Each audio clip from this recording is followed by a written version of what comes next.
After a long day of airports and travel, Marcus wanted only one quiet room where his exhausted little daughter could finally rest. Dad, are we finally home for tonight? Before Marcus had even finished speaking, Derek looked at his clothes and decided that he did not belong there. I'm sorry, sir. We have no rooms available. Marcus did not argue. He simply watched Derek's polite expression turn cold when he realized Marcus looked like an ordinary traveler. Could you please check once more? My daughter is exhausted. Only moments later, a wealthy-looking couple arrived. Welcome. We have a beautiful room ready for you. And suddenly, Derek had a room ready without hesitation. That small movement told Marcus everything. There had been rooms all along. The lie had been about appearance. So the rooms were never the problem. Maya could see the truth on the reservation screen. Rooms were open, but fear kept her silent. There are rooms, I know there are. Marcus knew children could feel humiliation long before they understood the word for it. Their choices say nothing about who we are. Marcus did not raise his voice. He asked only to speak with the manager and have the system checked honestly. Then let me speak with your manager. Derek brought Richard from the back office, and Richard arrived already convinced that Marcus was the problem. I'm told you are causing a disturbance. Richard did not ask what happened or check the system. He looked at Marcus and decided he did not belong. This hotel maintains standards, sir. Escort them outside before this becomes more serious. Richard called security and ordered Marcus and Zoe removed, turning a simple request for honesty into public humiliation. For several seconds, he said nothing. He stood beneath the soft gold lights of the lobby, while Zoe leaned against him, her small body heavy with exhaustion. The polished marble floor reflected the chandelier overhead.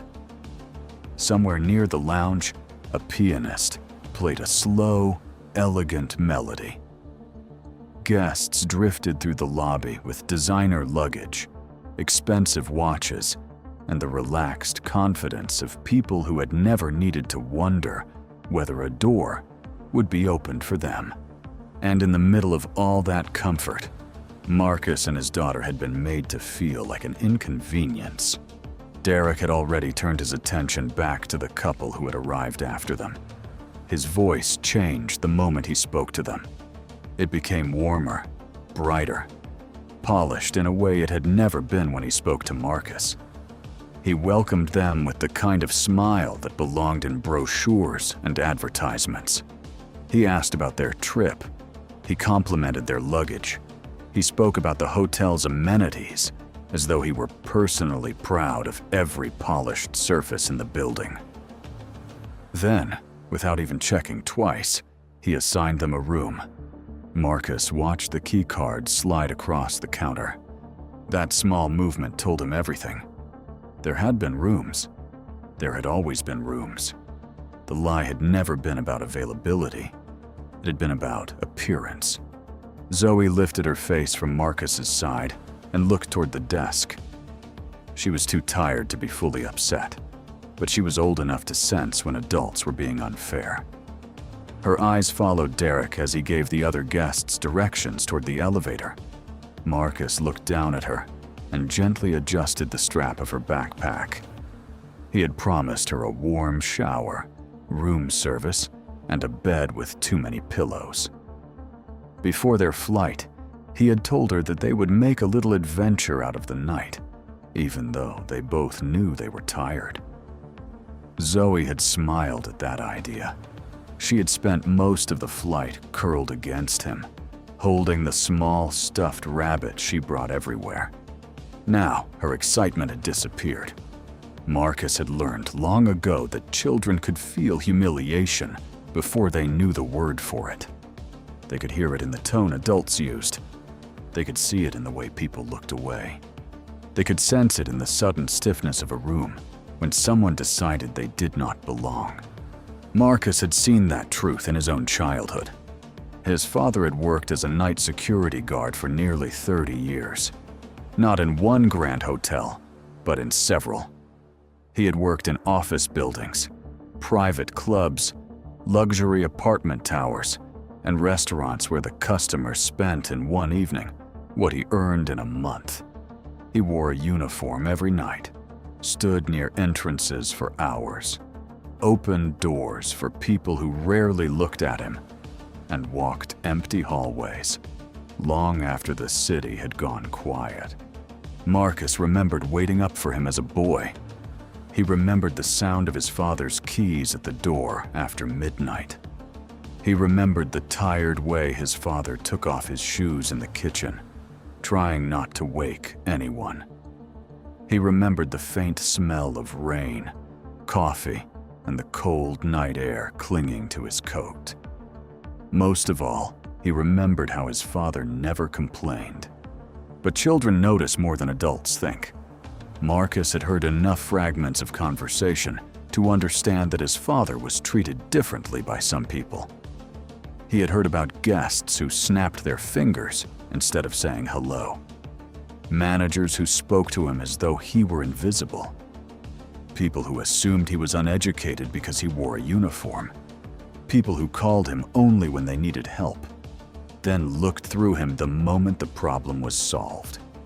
His father had always told him that work had dignity, no matter what title came with it. But Marcus had also seen the sadness in his father's face on the nights when dignity was the only thing anyone had left him. That was why Marcus never forgot the feeling of being judged before being known. It was why he built his company with a different kind of promise. Years later, when Marcus had begun buying struggling hotels and turning them around, people had assumed his greatest advantage was his business instinct. They saw the growth, the renovations, the partnerships, the expansion into new cities. They saw a successful entrepreneur with a sharp eye for numbers and an even sharper eye for opportunity. What they did not always understand was that Marcus had never wanted to build hotels merely to create wealth. He wanted to create places where people felt human. He wanted every guest to feel welcome, whether they arrived in a suit or a sweatshirt, whether they had booked the penthouse or the smallest available room, whether they were famous, wealthy, tired, grieving, alone, or simply trying to make it through the night. He had built that principle into the company from the beginning. Respect before revenue, care before appearances, hospitality without judgment. Those were not slogans to Marcus. They were personal. And yet, standing in that lobby with Zoe half asleep beside him, he could feel those values slipping through the hands of people who had never understood them. Marcus finally looked at Derek again. He did not raise his voice. He did not demand attention. He simply asked whether Derek would be willing to check the system one more time. It was a reasonable request. A tired father asking for a room for his child. Nothing more. But Derek's smile faded. The warmth he had shown the wealthy couple vanished, as though someone had switched off a light. He stared at Marcus with the irritation of a man who believed he had already ended the conversation and should not have to repeat himself. He insisted that the hotel was fully booked. Then he added that Marcus might have better luck somewhere more suitable. The words were carefully chosen. Derek did not say exactly what he meant. He did not need to. The insult lived in the pause before the final word. It lived in the look he gave Marcus's hoodie. It lived in the quick glance toward Zoe, as though the presence of a tired child made them even more out of place. Some of the nearby guests heard it. A woman seated near the lounge lowered her magazine and looked toward the desk. A man waiting beside the elevators glanced over his shoulder. The bell attendant near the entrance shifted slightly, uncertain whether he should pretend not to notice. Behind the desk, Maya stood very still. She had been watching from the beginning. Maya had worked at the hotel for almost 2 years. She was good at her job. She remembered guest preferences, kept track of small details, and treated nervous travelers with patience. She was the kind of employee who noticed when someone needed help before they asked for it. But she had also learned something during those 2 years. The hotel had rules on paper, and then it had unspoken rules in practice. Richard, the evening manager, had his favorites. Derek was one of them. Derek had been there longer. He knew how to flatter important guests. He knew how to make wealthy customers feel seen. He had a polished manner that management often mistook for excellence. But Maya had seen another side of him. She had watched him become impatient with guests who spoke with accents. She had seen him dismiss people who looked nervous about money. She had heard him make jokes in the break room about people who did not fit the image he believed the hotel should project. Maya had never agreed with him, but she had never openly challenged him either. She had told herself that she was trying to keep her job. She had told herself that speaking up would only make things worse. She had told herself that someone with more authority would eventually notice. But as she looked at Zoe, tired and confused beside her father, those excuses began to feel smaller. Maya could see the reservation screen from where she stood. She knew exactly how many rooms were available. There were 12 standard rooms still open, 4 junior suites, 2 family suites, and 1 corner suite on the 18th floor that had been held back for late arrivals. She could have said something. One sentence would have been enough. But fear had a way of making silence feel safer than truth. Marcus noticed her hesitation. He saw the way her eyes moved from the screen to Derek, then from Derek to Zoe. He saw the guilt settle into her face. He did not know her name yet, but he understood what he was seeing. Maya was not cruel. She was afraid. And fear, Marcus knew, could make good people stand still while something wrong unfolded in front of them. He turned his attention back to Derek. There was no anger in his voice when he asked whether he could speak with the manager. That request changed the atmosphere immediately. Derek's posture stiffened. For the first time that night, uncertainty flickered across his face. It lasted only a moment, but Marcus saw it. Derek knew that a manager could check the system. A manager could see that rooms were available. A manager could ask why a guest had been turned away while others were welcomed. But Derek also knew something else. Richard trusted him, and Richard had his own ideas about who belonged in the hotel. Derek disappeared through the door behind the desk. As he went, Maya kept her eyes on Marcus. She looked as though she wanted to apologize, but no words came. Zoe tugged gently at Marcus's sleeve. Her voice was quiet. She asked why the man at the desk did not want to help them. Marcus looked down at her, and for the first time that night, a little pain moved across his face. Not because Derek had insulted him. Marcus could handle that. He had spent his life learning how to survive other people's assumptions. What hurt was that Zoe had been pulled into it. She was young enough to believe hotels were places where people smiled at you, gave you little soaps, and told you where the elevators were. She had not yet learned that some adults treated kindness like a privilege instead of a responsibility. Marcus did not want that lesson to reach her tonight. So he told her, gently, that sometimes people made decisions before they knew the full story. He told her that it did not mean they were right. He told her that the way someone treated you said more about their character than it did about yours. Zoe listened quietly.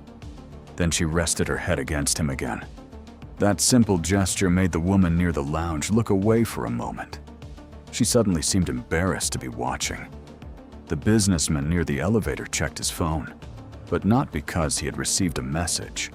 He was avoiding the discomfort in the air. The lobby had become a place where everyone could see the unfairness, but no one yet knew what to do about it. A few minutes later, Richard came through the back office door. He moved with the confidence of a man who had spent too long being obeyed. His suit was perfectly tailored. His tie was straight. His shoes were polished enough to reflect the lobby lights. He looked less like someone arriving to solve a problem and more like someone arriving to shut one down. Derek walked beside him, speaking in a low voice. Marcus could not hear every word, But he did not need to. Derek's body language told the story. He leaned toward Richard. He gestured toward Marcus. He shook his head as though he were describing an unreasonable guest, a disruptive guest, a difficult guest. By the time Richard reached the front desk, he had already chosen a side. He did not begin by asking Marcus what happened. He did not ask to see the reservation system. He did not ask Maya whether there were rooms available. He did not ask why another couple had been checked in moments after Marcus was told the hotel was full. Instead, he looked Marcus up and down. It was a brief glance, but it carried years of judgment. Marcus had seen that glance in boardrooms before people knew his name. He had seen it in restaurants when hosts assumed he was waiting for someone else. He had seen it in private meetings when executives assumed the older white man beside him was the real decision maker. Richard looked at Marcus the same way. Not as a guest, not as a father, not as a person who might deserve the benefit of the doubt, but as a problem. Richard asked what the issue was. Marcus explained calmly. He said he had asked for a room for himself and his daughter. He said Derek had told him there were none available. He said another couple had arrived after them and had been given a room immediately. He asked only that someone check the system honestly. His voice remained controlled. That made Richard even more dismissive. Richard listened with the shallow patience of someone pretending to be fair. Then he turned to Derek, who repeated the lie with more confidence now that his manager was standing beside him. Derek claimed that the rooms had been reserved for priority guests. Marcus asked what priority meant. Richard answered that certain reservations and memberships received special consideration. It was not a complete lie. Luxury hotels did have systems for priority guests, but it was not the truth either. The rooms Derek had assigned were not reserved for anyone. The couple had simply walked in. No special membership had been checked. No priority status had been confirmed. Richard was using policy as a shield, and Marcus recognized it immediately. Policies were supposed to guide people toward fairness, but in the wrong hands they became excuses for cruelty. Marcus asked Richard to show him the policy. Richard's expression hardened. The request was still calm, still reasonable, but Richard heard it as a challenge. He told Marcus that guests did not get to demand internal documents. He suggested that Marcus was misunderstanding how luxury hospitality worked. He said the hotel maintained certain standards and that the staff had the right to make decisions that protected the experience of its guests. The words were polished. The meaning was ugly. Marcus looked around the lobby. He noticed the guests listening now. He noticed Maya's hands trembling slightly near the keyboard. He noticed the security guard standing near the entrance, who had been quietly summoned by Derek while Richard spoke. The guard was a broad-shouldered man named Daniel. He had worked in security for years. Unlike Derek and Richard, he did not appear smug or pleased by the situation. He looked uncomfortable. His eyes moved from Marcus to Zoe, then back to Richard. Daniel had seen difficult guests before. He had dealt with yelling, threats, intoxicated visitors, stolen luggage, and arguments that got out of control. But Marcus was not shouting. He was not threatening anyone. He was standing quietly beside an exhausted little girl and asking why the truth could not be checked. Daniel knew the difference between a problem and a person being treated like one. Still, Richard had authority, and authority had a way of making decent people question their own instincts. Richard's voice grew colder. He told Marcus that the hotel was not able to accommodate him, and that it would be best for him to leave before the matter became more complicated. Marcus asked one final question. He asked Richard whether he was refusing him because there were truly no rooms available, or because Richard had decided Marcus did not look like the kind of guest the hotel wanted. For the first time, Richard looked genuinely irritated. His face tightened. His eyes shifted toward the other guests. He did not want to answer directly, because the truth would sound terrible out loud. So instead, he accused Marcus of trying to create a scene. That was the tactic. When people could not defend what they had done, they often changed the subject. They turned the victim's calm questions into aggression. They called truth inconvenient. They called dignity difficult. They hoped that embarrassment would force the other person to leave before anyone had to confront the real issue. Richard told Daniel to escort Marcus and Zoe outside. The words landed heavily in the lobby. Zoe looked up at her father again. This time, she did not ask why they could not have a room. She asked why the hotel workers were trying to make them leave when helping people was supposed to be their job. Her voice was soft, but it cut through the lobby more sharply than any shout could have. For a moment, no one moved. Derek looked away. Maya closed her eyes briefly, as though she could no longer bear to watch. Daniel took a step forward, then stopped. Richard's jaw tightened. The woman near the lounge placed her magazine on the table.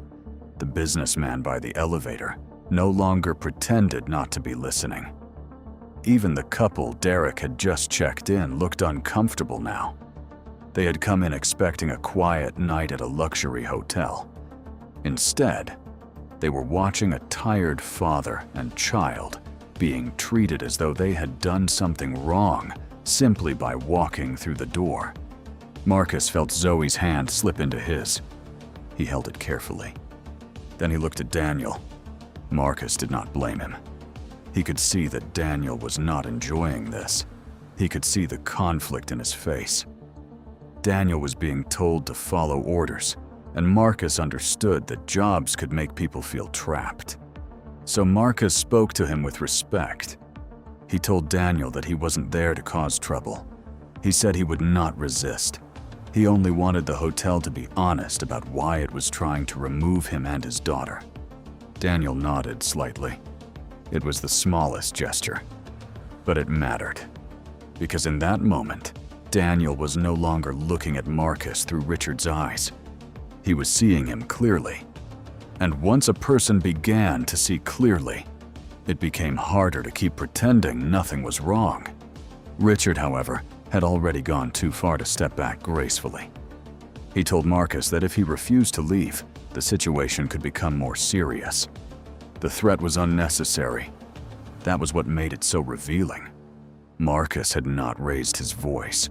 He had not insulted anyone. He had not even stepped away from the desk. But Richard wanted the power of making him feel small. He wanted Marcus to understand that he could be removed, dismissed, and humiliated without anyone caring. What Richard did not understand was that Marcus had spent a lifetime learning that dignity did not come from other people's approval. It came from what you refused to become when they tried to strip it away. Marcus looked around one last time. The lobby he had helped design was full of details he remembered personally. The lighting had been chosen to feel warm instead of intimidating.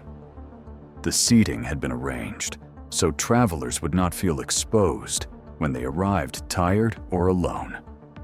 The welcome desk had been lowered slightly on one side, so guests in wheelchairs could check in comfortably. The training manuals for every employee in the company had repeated the same principle. Every person who entered the building should be treated as though their dignity mattered. Now, standing in that same lobby, Marcus saw how easily beautiful buildings could hide ugly behavior. He saw how a company could print values on paper and still fail the moment no one believed someone important was watching. That was why he had never announced his visits in advance. Marcus often traveled without assistance, without security, and without the polished image people expected from a hotel owner. He wanted to know what happened when the staff thought they were dealing with ordinary people. He wanted to see whether kindness existed only when cameras were on, executives were present, or wealthy guests were nearby. Most of the time, he was proud of what he found. Tonight, he was not. He reached into the pocket of his hoodie and took out his phone. Derek watched with a faint smile, convinced Marcus was calling someone to complain. Richard assumed he was calling for a ride. Neither man looked worried. In their minds, they had already decided who Marcus was. A tired man, a rejected guest, someone with no power, someone they could push out of the building and forget by morning. Marcus scrolled through his contacts, found a number, and made one call. He did not speak loudly. He did not explain everything.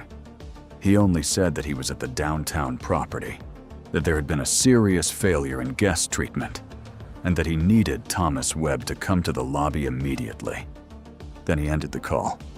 Richard gave a short, humorless laugh. He asked whether Marcus was trying to intimidate the staff. Marcus did not answer. He simply looked at Zoe, then back at the front desk. The wait that followed felt longer than it really was. Maya stood frozen behind the counter, staring at the phone in Marcus's hand. Something about the way he had made the call unsettled her. It had not sounded like a complaint. It had not sounded like desperation. It had sounded like someone giving a calm instruction to a person who would understand exactly what it meant. Daniel noticed it too. The security guard shifted his stance and looked toward Richard. For the first time, doubt had become visible in his face. Derek tried to cover his discomfort by pretending nothing had changed. He began organizing papers on the desk. Richard straightened his tie. The couple who had checked in quietly stepped away from the counter, suddenly unsure whether they wanted to be part of what was happening. And then, from the far end of the lobby, the elevator doors opened. A tall man in a dark suit stepped out quickly. His name was Thomas Webb. He was the chief executive officer of the entire hotel group, and he was walking toward Marcus with an expression that made Derek, Richard, and Maya realize that the man in the gray hoodie was not who they thought he was. Not even close. Thomas Webb did not slow down as he crossed the lobby. The moment he saw Marcus standing beside Zoe, his entire expression changed. The urgency in his face was obvious, but what stunned everyone watching was the respect behind it.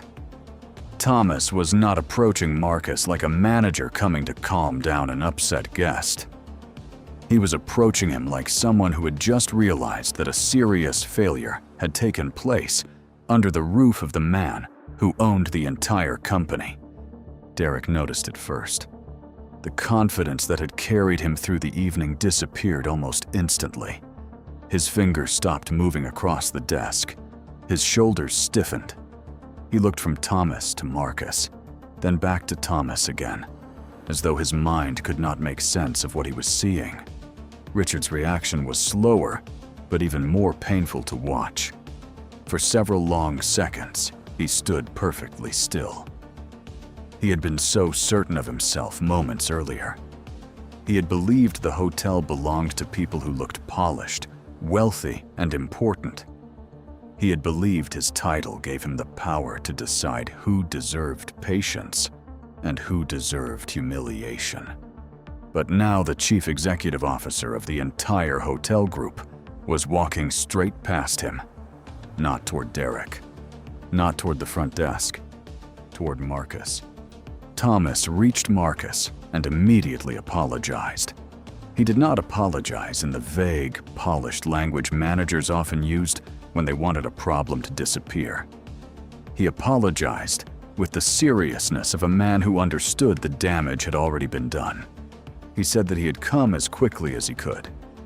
He said he had received Marcus's message and understood that something deeply wrong had happened. Then, in front of every guest, every employee, and every person who had watched the situation unfold, Thomas addressed Marcus with the title no one in that lobby had expected to hear. "Mr. Johnson." The silence became absolute. Maya's eyes widened. Daniel, the security guard, looked at Marcus again, but this time with a completely different understanding. The exhausted father in the gray hoodie was not simply a guest who had been treated unfairly. He was Marcus Johnson, the founder and owner of the hotel group. The man whose name appeared in annual reports, corporate training materials, investor conferences, and internal company messages. The man who had built the very hotel where Richard had tried to throw him out. Derek's face lost its color. Richard looked as though the floor beneath him had shifted. But Marcus did not look triumphant. That was what made the moment even heavier. He did not smile. He did not step forward to embarrass them. He did not enjoy the fear in their faces. Instead, he looked down at Zoe, whose hand was still wrapped around his, then back at Thomas. Marcus told him that he had come to the hotel after a long flight with his daughter. He had asked for one room. He had been told there were none available. Then he had watched another couple receive a room only moments later. He explained that when he asked for clarification, he had been treated as a problem. When he asked for a manager, he had been judged before anyone checked the facts. And when he refused to accept a lie, he and his tired child had been threatened with removal from the building. Thomas listened without interrupting. His expression grew harder with every sentence.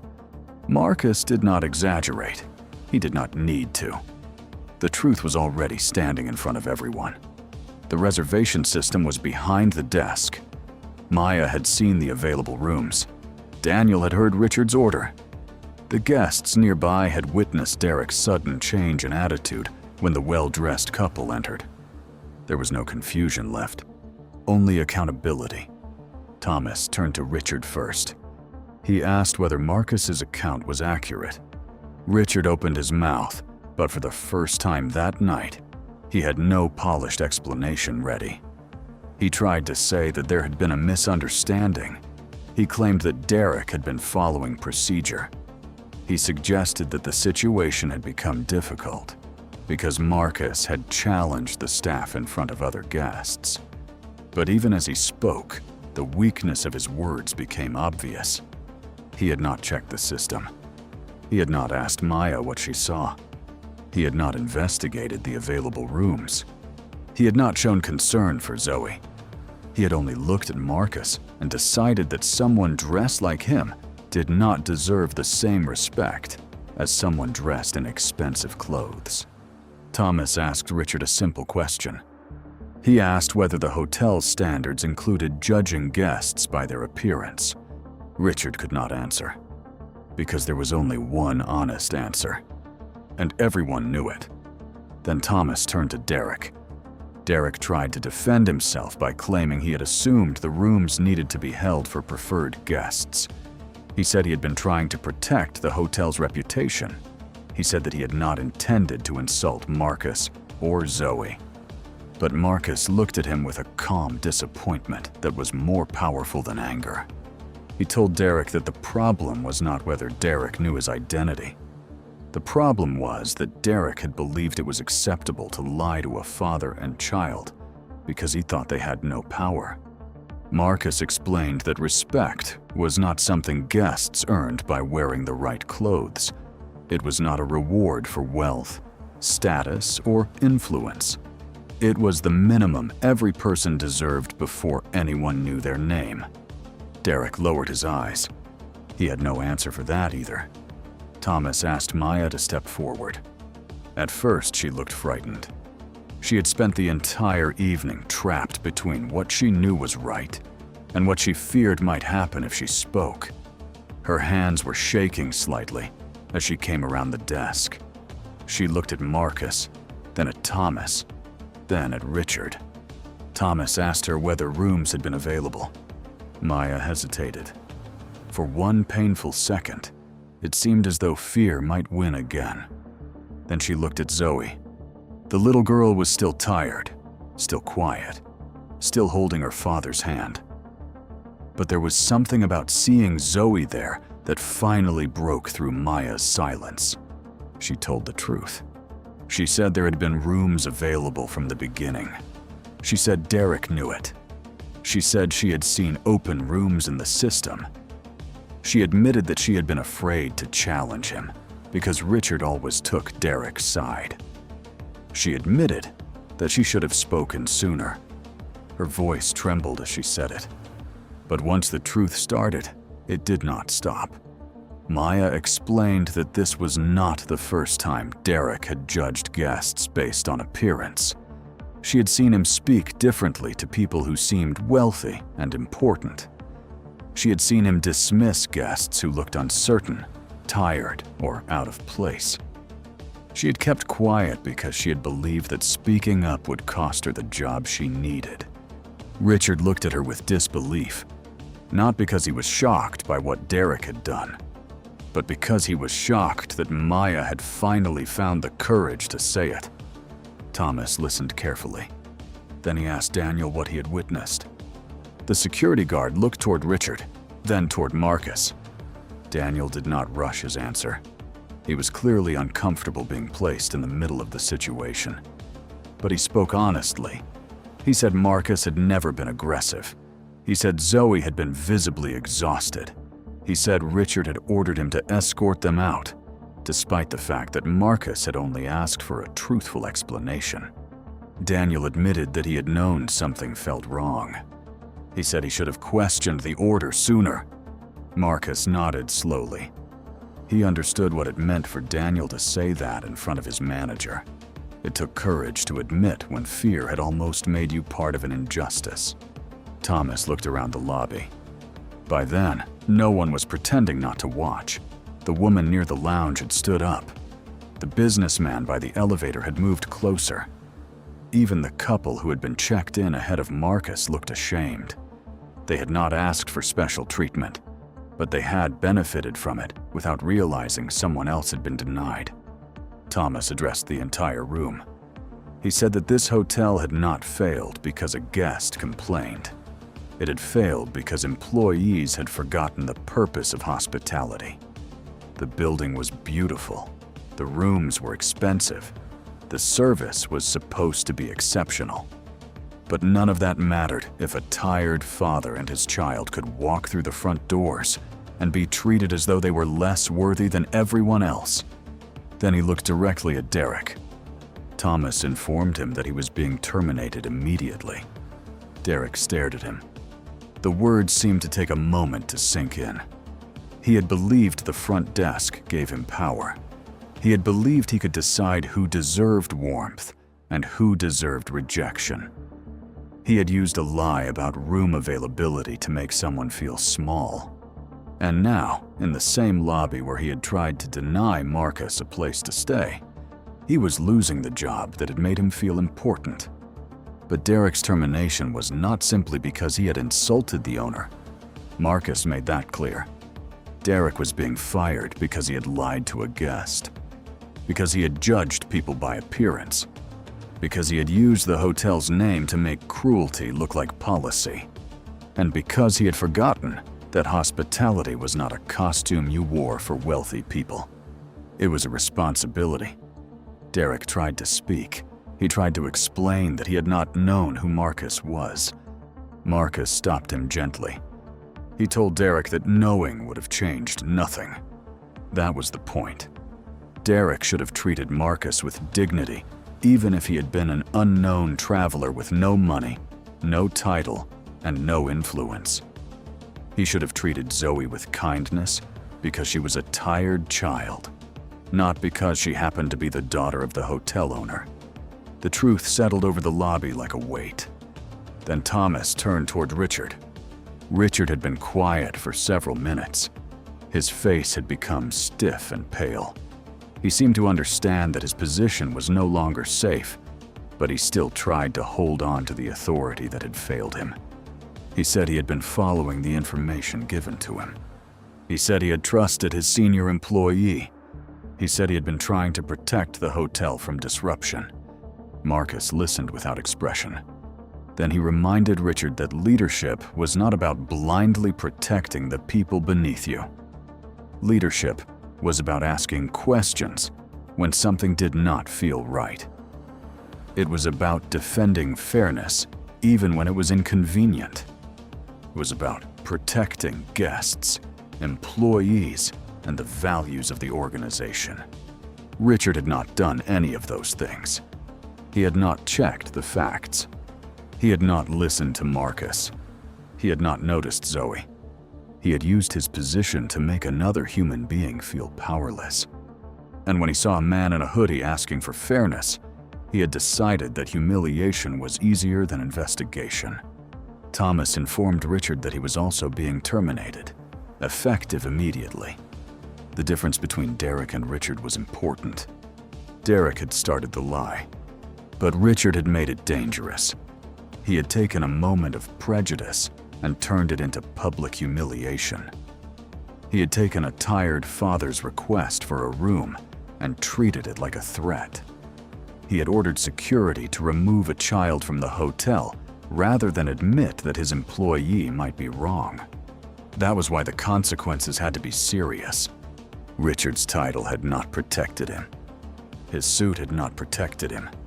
His confidence had not protected him. Because in the end, the power he thought he had was never meant to make others feel small. It was meant to make them feel safe. Marcus stood quietly as Derek and Richard were asked to leave the front desk area. Neither man received the scene they might have expected. No shouting, no dramatic revenge, no cruel words thrown back at them. Marcus did not need to humiliate them. Their own choices had already done that. The same people they had judged by appearances had watched them reveal their true character. The same lobby where they had tried to push Marcus out had become the place where everyone saw that their authority had been hollow all along. After they left, the lobby remained silent. Then Marcus turned to Maya. She looked terrified that she would be next. She admitted again that she should have spoken up earlier. She said she had known the rooms were available. She said she had seen the injustice, but had been afraid of Richard. She did not try to excuse herself. She did not pretend she had done enough. Marcus studied her for a moment. He understood that silence could cause harm. But he also understood that courage was not always loud at first. Sometimes it arrived late, trembling and uncertain, but still honest. Marcus told Maya that she had made a mistake by staying quiet. But he also told her that she had chosen truth when it mattered most. He said the company did not need employees who were afraid to protect what was right. It needed people who could learn from fear and become stronger because of it. Thomas nodded. Then Marcus asked Maya whether she was willing to help rebuild the culture at the hotel. Maya looked confused. Marcus explained that she would not be punished for telling the truth. Instead, she would be given an opportunity. She would be assigned to work directly with the hotel's guest experience and staff training team. Her role would be to help ensure that every employee understood what had gone wrong that night and why it could never happen again. Maya's eyes filled with tears. She had expected to lose everything. Instead, she had been given a chance to help create something better. Marcus then turned to Daniel. The security guard stood quietly near the entrance, still looking uncomfortable about how close he had come to escorting Marcus and Zoe outside. Marcus thanked him for stopping before the situation went further. He told Daniel that following orders was sometimes necessary, but it should never mean abandoning conscience. He said that a security guard's job was not only to protect property, it was to protect people. Daniel nodded, visibly moved. Marcus told Thomas that Daniel should remain in his position and be included in the next round of training. Not as punishment, but as a reminder that every employee, no matter their role, had the power to stop harm when they saw it. Only then did Marcus look down at Zoe. The entire time, she had remained close to him. She had watched the adults change their voices. She had seen the people who were cold to them suddenly become nervous. She had seen her father remain calm, while everyone around him seemed to lose control. Marcus bent slightly and asked her if she was still tired. Zoe nodded. Then, with the honesty only a child could offer, she asked whether they could finally go to their room. The lobby softened. A few people smiled through the tension. Thomas immediately stepped forward and offered to personally take them to the best available suite. But Marcus shook his head gently. He did not want the best room, because everyone now knew who he was. He wanted the room they should have been offered from the beginning. A clean, comfortable room for a father and daughter who had arrived tired after a long flight. Nothing more, and nothing less. Thomas understood. He asked Maya to prepare one of the family suites and make sure Zoe had everything she needed. Maya moved quickly, but this time her energy came from purpose rather than fear. She checked the reservation system herself. She selected a quiet room away from the elevators. She arranged for warm food, extra blankets, a child-sized robe, and a small basket of snacks. When she handed Marcus the key cards, her hands were steadier. She apologized again. Marcus accepted the apology, but he reminded her that the best apology was not what she said tonight. It was what she chose to do tomorrow. That night, Marcus and Zoe finally rode the elevator upstairs. As the doors closed, Zoe leaned against him and asked whether the hotel workers knew who he was now. Marcus looked at the numbers rising above the elevator doors. Then he told her that what mattered was not whether people knew who he was. What mattered was whether they learned to treat everyone kindly before they knew. 3 months later, the hotel looked the same from the outside. The marble still gleamed. The chandelier still hung above the lobby. The piano still played near the lounge. But inside, something had changed. Maya had become part of a new training program created across the entire hotel group. She was no longer just a receptionist trying to survive a difficult workplace. She had become a leader in guest experience, helping employees understand that hospitality was not about recognizing wealthy faces. It was about seeing human beings. The training sessions did not begin with numbers, sales goals, or luxury standards. They began with one question: how would you treat this person if you believed they had nothing to offer you? That question changed everything. Employees were taught to notice the tired parent, the nervous traveler, the older couple counting money carefully before checking in, the guest whose clothes did not match the hotel's expensive image, and the person who looked like they had nowhere else to go. They were taught that dignity should never depend on appearance. Daniel remained in security. He became known for his calm, respectful way of handling tense situations. He never forgot the night he almost followed an order he knew was wrong. And because he remembered it, he became more willing to speak up when something did not feel right. One rainy evening, 3 months after Marcus and Zoe had been denied a room, a family walked into the lobby. The father wore a faded jacket. The mother carried a sleeping toddler. Their luggage was old, and their shoes were wet from the rain. They looked exhausted. They looked uncertain. They looked like the kind of people Derek and Richard might once have dismissed before even hearing their names. But Maya saw them immediately. She stepped out from behind the desk before they had to ask for help. She welcomed them warmly. She asked whether they had traveled far. She noticed the child asleep against the mother's shoulder and offered them a quiet room away from the elevator. She did not look at their clothes. She did not look at their luggage. She did not make them prove that they belonged. She simply treated them as people who needed kindness. From the far side of the lobby, Marcus watched quietly. He had stopped by the hotel again without an announcement. This time, Zoe was with him too, holding her stuffed rabbit and looking much more awake than she had been 3 months earlier. She watched Maya help the family. Then she looked up at her father and smiled. Marcus smiled back. For the first time since that painful night, he felt that the hotel was beginning to become what he had always hoped it would be. Not perfect, but better. Because the real measure of a place was never the height of its ceilings, the shine of its floors, or the cost of its rooms. It was the way people were treated when no one believed they were important. Marcus had not won because he was the owner. He had won because he refused to let another person's prejudice take away his dignity. And Derek and Richard had not lost their jobs simply because they insulted a powerful man. They lost their jobs because they had forgotten something far more important. They had forgotten that every person deserves respect before they are asked to prove who they are. Because real character is not revealed by how we treat people who can reward us. It is revealed by how we treat the people we think cannot.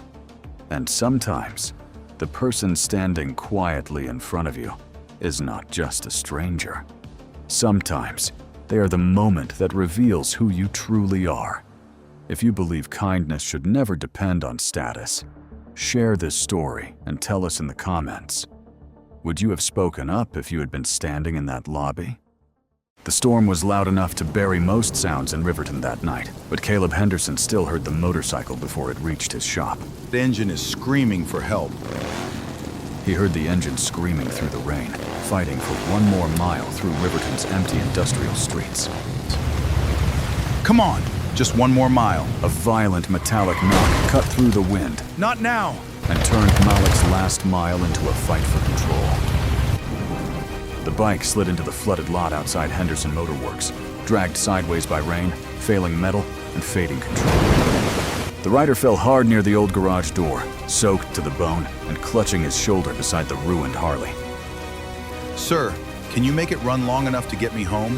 Before Caleb understood why Malik was riding through the storm, he learned Malik had promised his daughter he would be at her graduation by morning. My daughter is waiting for me.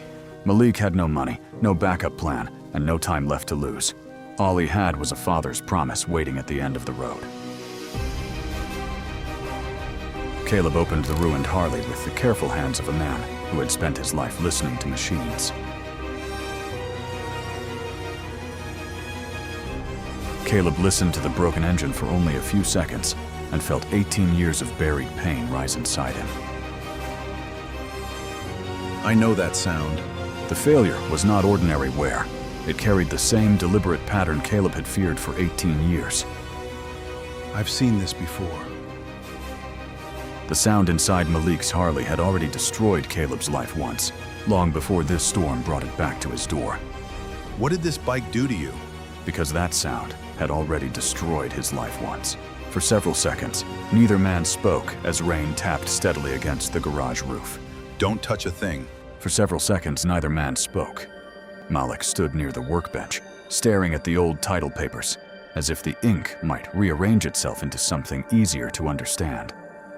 Caleb remained beside the exposed engine, one hand resting against the cold metal of the Road King. The storm had begun to move beyond Riverton by then, but rain still tapped steadily against the roof, slipping through a crack near the back wall and falling into an empty oil pan with a slow, hollow rhythm. Malik had spent most of his adult life around motorcycles. He knew enough to recognize when a mechanic was concerned and when a mechanic was simply trying to sound important. But what he saw on Caleb's face was neither. It was grief mixed with recognition, the look of a man who had just found a piece of his own past hidden inside a stranger's machine. He asked Caleb what the name on the paperwork meant. The old mechanic did not answer immediately. He picked up the damaged cam component again and turned it beneath the fluorescent light. Its edges were worn down, but the seal was still there. Small, faint, nearly invisible unless someone knew where to look. Then Caleb told Malik that the rider listed on those documents had died in the accident that ruined him. Not the man who bought the bike years later. Not the rider who had owned it before Malik. The original rider. The man whose crash had been used to blame Caleb for a failure he had tried to prevent. Malik looked back at the Road King. Suddenly, the motorcycle no longer seemed like an unlucky purchase from a liquidation yard. It looked like evidence that had somehow survived 18 years of lies. Caleb explained that the official report had claimed the motorcycle had been destroyed after the crash. That detail had always bothered him, though he had never been able to prove why. The bike had been taken away before he could inspect it. The police had refused to let him near the evidence. Victor's lawyers had moved quickly, and every question Caleb asked had been treated as the bitter complaint of a man trying to escape responsibility. By the time Caleb understood how completely he had been trapped, the machine was gone. Or so he had believed. Malik asked the question that had been hanging in the garage since the moment Caleb saw the title. If the bike was supposed to be destroyed, how had it ended up in his hands? Caleb had no answer, but he knew one thing with certainty. Machines did not disappear on their own. Someone had moved that Harley. Someone had rebuilt it. Someone had removed parts, replaced evidence, erased records, and then sent it back into the world under a different history. And if the same kind of damaged component had caused the previous owner's highway crash, then Victor Hale's secret had not ended 18 years earlier. It had continued. That realization changed the repair. Until then, Caleb had been trying to save Malik's ride so a father could keep a promise to his daughter. But now every part that came off the engine mattered for another reason. The damaged chain, the worn guide, the altered tensioner, the hidden Hale seal. None of it could be thrown away. Caleb laid each piece on a clean cloth, carefully separating them from the normal debris of the repair. He took photographs with an old digital camera from a drawer beneath the counter. The camera was outdated, its screen scratched, but it still worked. He photographed the seals, the manufacturing numbers, the strange cuts in the metal, and the repair marks that had been hidden under layers of grease. Malik watched quietly for a while. Then he asked whether this could get Caleb into trouble. The old mechanic gave a tired half-smile. Trouble, he said, had been living with him for 18 years. He just had not known its name. That was the first time Malik saw something change in Caleb. Before that night, the older man had carried himself like someone trying not to take up space in the world.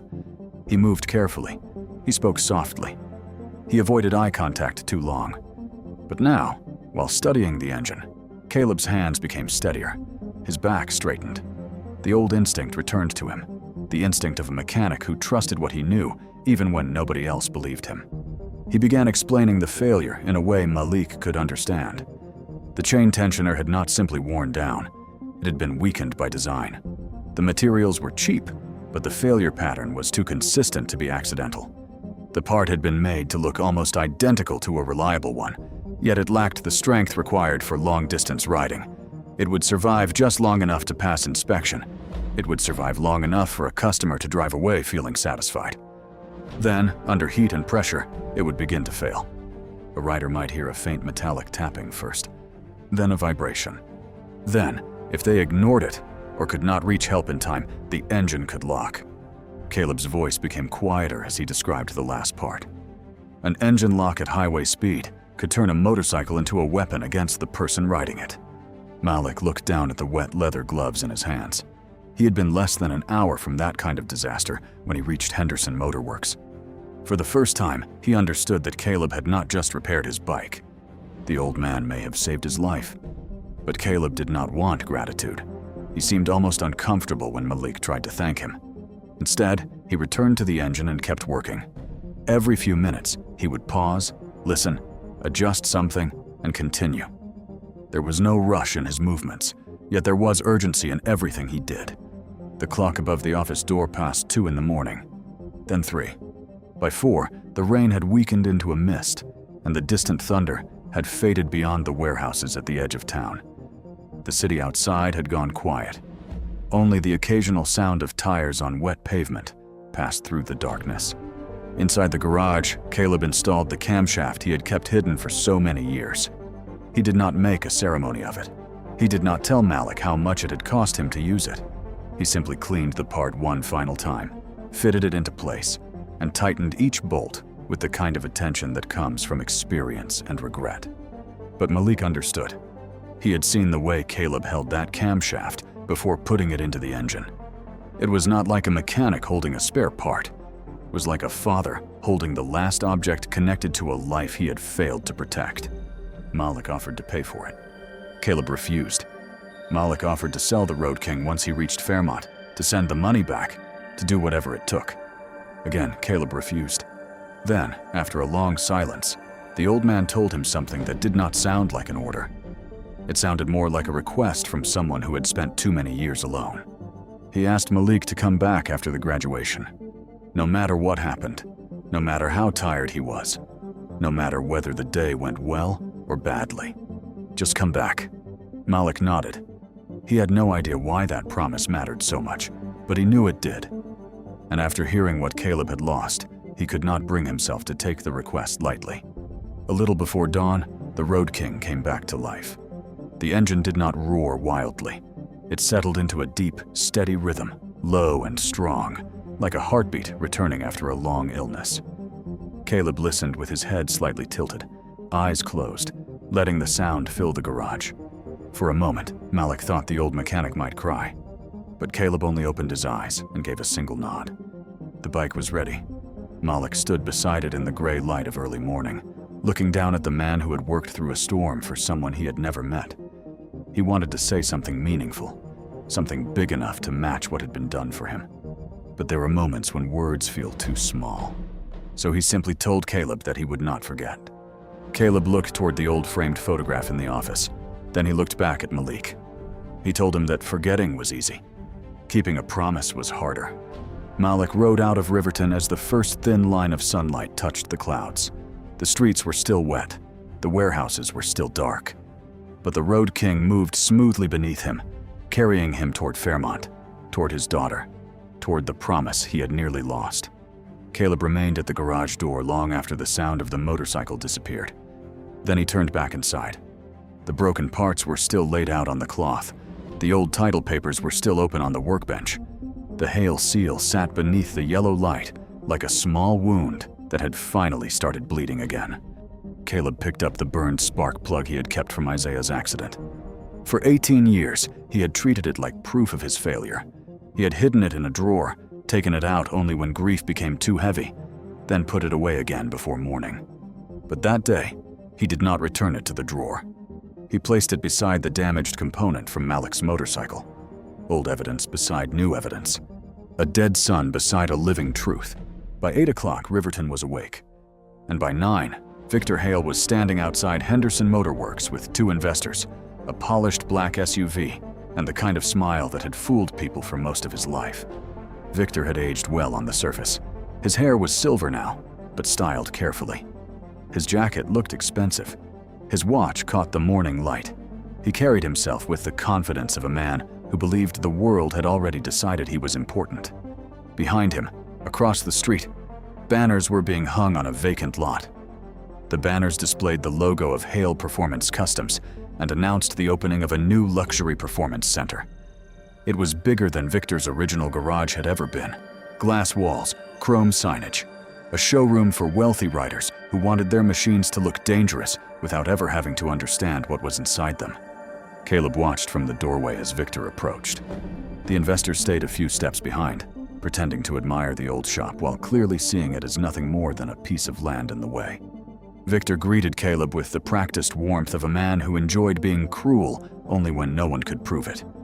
He spoke about progress, about opportunity, about how Riverton was changing. Then he handed Caleb a folder containing the final notice from the bank. 7 days. That was all Caleb had left before the property would be transferred. Victor acted as though he was doing him a favor by delivering the news personally. He suggested that perhaps it was time for Caleb to stop fighting old ghosts. He suggested that a man his age deserved peace. Caleb did not react. He did not argue. He did not raise his voice. He simply walked back to the workbench and picked up the damaged component from Malik's bike. Then he placed it on the counter between them. Victor's expression changed, only for a second. But Caleb saw it. The smile remained, yet something behind it slipped. His eyes moved to the Hale seal stamped into the metal. His fingers tightened around the folder. The smooth confidence in his face became strained, like a thin layer of paint cracking over rust. Victor recovered quickly. He said the seal meant nothing. He claimed parts changed hands all the time. He suggested Caleb was seeing conspiracies because he could not accept the past. But when Victor turned to leave, Caleb noticed something else. His hand was trembling. Not much, just enough. And for the first time in 18 years, Caleb Henderson understood that Victor Hale was afraid. Victor Hale left Henderson Motor Works with the same polished smile he had arrived with, but Caleb knew that smile had changed. It no longer belonged to a man who felt untouchable. It belonged to a man who had just seen a ghost rise from the floorboards of his own past. For the rest of that day, Caleb did not open the shop to customers. He locked the front door, pulled down the faded blinds, and spread every piece of evidence across the workbench. Malik's damaged parts sat beside the burned spark plug from Isaiah's accident. The title papers remained open near Caleb's camera. The old evidence seemed almost impossible to connect at first. One motorcycle from 18 years ago, one bike that should have been destroyed, one seal hidden inside a part no ordinary rider would ever inspect. But Caleb had spent his life listening to engines. He knew that machines told the truth slowly. They did not care who owned the building, who signed the checks, or who had the better lawyer. Metal remembered pressure. Bearings remembered heat. Chains remembered strain. And when something failed by design, the evidence often stayed buried inside the damage. By noon, Caleb had photographed every detail twice. He wrote down serial numbers. He matched worn patterns. He checked the old manuals he had kept in a cabinet near the back wall. Then he found something he had not expected. The part inside Malik's road. King carried a batch number that had been discontinued years earlier. It was from the same supplier Victor had used before the old accident. The same supplier Caleb had warned him about. The same supplier Victor had once claimed had never existed. For nearly 2 hours, Caleb sat alone in the office, staring at that number. He could still hear Isaiah's voice in his mind, not the voice from the night he died. Caleb had tried for years not to remember that night. What stayed with him was an earlier memory. Isaiah standing beside him at the old shop, grease on his hands, laughing at the way his father could recognize a bad engine by sound alone. Isaiah had once told him that engines were honest because they could not lie about pain. If something was wrong inside them, they would always make a noise eventually. Caleb had not understood then how much those words would haunt him. Now they felt like a warning. By late afternoon, Malik called. He had made it to Fairmont. For a moment, Caleb did not answer. He stared at the phone, still unsure whether the call would bring relief or more trouble. Then he picked up. Malik's voice was tired, but it carried something Caleb had not heard in years. Joy. He had arrived just before the ceremony began. He had walked into the school auditorium with rain still drying on his jacket and road dust on his boots. His daughter had been seated among the graduates, wearing the dress he had carried through the storm. When she saw him, she did not run to him. She did not make a scene. She simply looked over the crowd, found him standing near the back wall, and smiled in a way that made every mile worth it. Malik told Caleb that he had never felt so ashamed of how close he came to breaking that promise. Then he told him that his daughter had hugged him afterward and said she knew he would come. That was all Caleb needed to hear. For the first time in 18 years, he felt that maybe one promise had been saved from the same fate as all the others. But Malik had not forgotten what happened at the shop. He had spent part of the afternoon searching through the paperwork for his Road King. The more he looked, the stranger it became. The title history had gaps. The previous owner had purchased the bike through a dealer that no longer existed. The dealer's address turned out to belong to a storage company connected to Hale Performance Customs, and the insurance report from the old owner's death mentioned a mechanical failure but did not list the exact cause. That detail bothered Malik. He called one of the men from Road Saints MC, an older biker named Curtis Bell. Curtis had spent more than 20 years as a state traffic investigator before retirement. He knew how evidence disappeared when powerful people wanted it gone. He also knew how often old files were marked closed long before the truth was fully understood. Malik told him everything. At first, Curtis was cautious. He had seen too many people mistake grief for proof. But when Malik mentioned the Hale seal and the batch number, Curtis became quiet. Then he told Malik that he had heard rumors years ago about Hale Performance Customs. Rumors of cheap parts, suspicious accidents, customers pressured into silence, and repair records that never quite matched the machines on the road. Nothing had ever been proven. Not because there was no truth, because no one had managed to hold enough of it at once. Malik told Curtis he had found a man who might have been carrying part of that truth for 18 years. 3 days later, Malik returned to Riverton. He did not come alone. By then, Caleb had almost convinced himself that Malik would not return. He had spent the days preparing for the bank's deadline, sorting tools into boxes, deciding which machines he could sell, which photographs he could not bear to throw away, and which memories he would have to leave behind if Henderson Motor Works closed forever. He had also started to notice cars slowing near the shop. A black sedan passed twice one afternoon. A dark pickup sat across the street for nearly an hour. Nothing happened. No threats, no broken windows, no warning left on the door. But Caleb understood the message. Victor was watching. On the fourth morning after the storm, the sound of motorcycles rolled down the street. Not one bike, several. The sound was deep and steady, echoing through Riverton's old warehouse district. Caleb stepped outside and saw Malik leading a line of riders into the parking lot. Behind him were members of Road Saints MC, all of them dressed in worn leather and rain-faded denim. They did not arrive like men looking for trouble. They arrived like people who had already decided that someone had been left alone for too long. Curtis Bell was among them. He was tall, gray-haired, and walked with the stiff posture of a man whose old injuries had never fully healed. Beside him stood another biker Caleb recognized after a long moment. The man's name was Raymond Knox, a retired Harley mechanic who had once worked at a supplier near Hale's original garage. Raymond looked older than Caleb remembered. His face had deep lines, and his hands shook slightly as he removed his gloves. But his eyes were clear. He told Caleb he had been at Hale Performance Customs on the night of the accident. Caleb did not speak. Raymond explained that he had delivered a crate of parts that evening. He had seen Victor argue with Caleb near the service bay.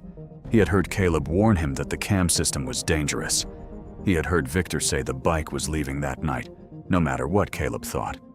Then, after the crash, Raymond saw Victor pull paperwork from an office drawer before the police arrived. He watched him hand documents to a lawyer. He watched him tell everyone that Caleb had approved the work. Raymond had wanted to say something then, but Victor had threatened him. Not openly. Not in a way that could be reported. Victor had simply made it clear that Raymond's job, his reputation, and his family's security could disappear if he caused trouble. Raymond had been younger then. His wife was sick. His son had just started college. He convinced himself that someone else would speak up. No one did. For 18 years, he had carried that cowardice.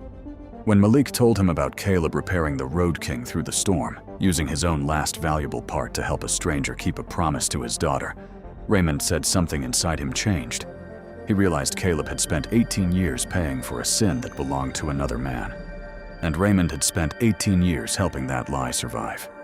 Curtis placed a thick folder on Caleb's workbench. Inside were copies of old reports, insurance records, auction documents, and storage transfers. It took hours to piece together the full story, but the pattern became impossible to ignore. The motorcycle from the original accident had not been destroyed. It had been moved from the evidence yard under a false disposal order. A shell company had purchased it. The shell company was linked through a chain of ownership to Hale Performance Customs. The bike was rebuilt using replacement parts, then sold through another intermediary to avoid attention. Years later, it reappeared in the hands of the man whose name Malik had found on the title. That man died in a highway accident after his engine locked.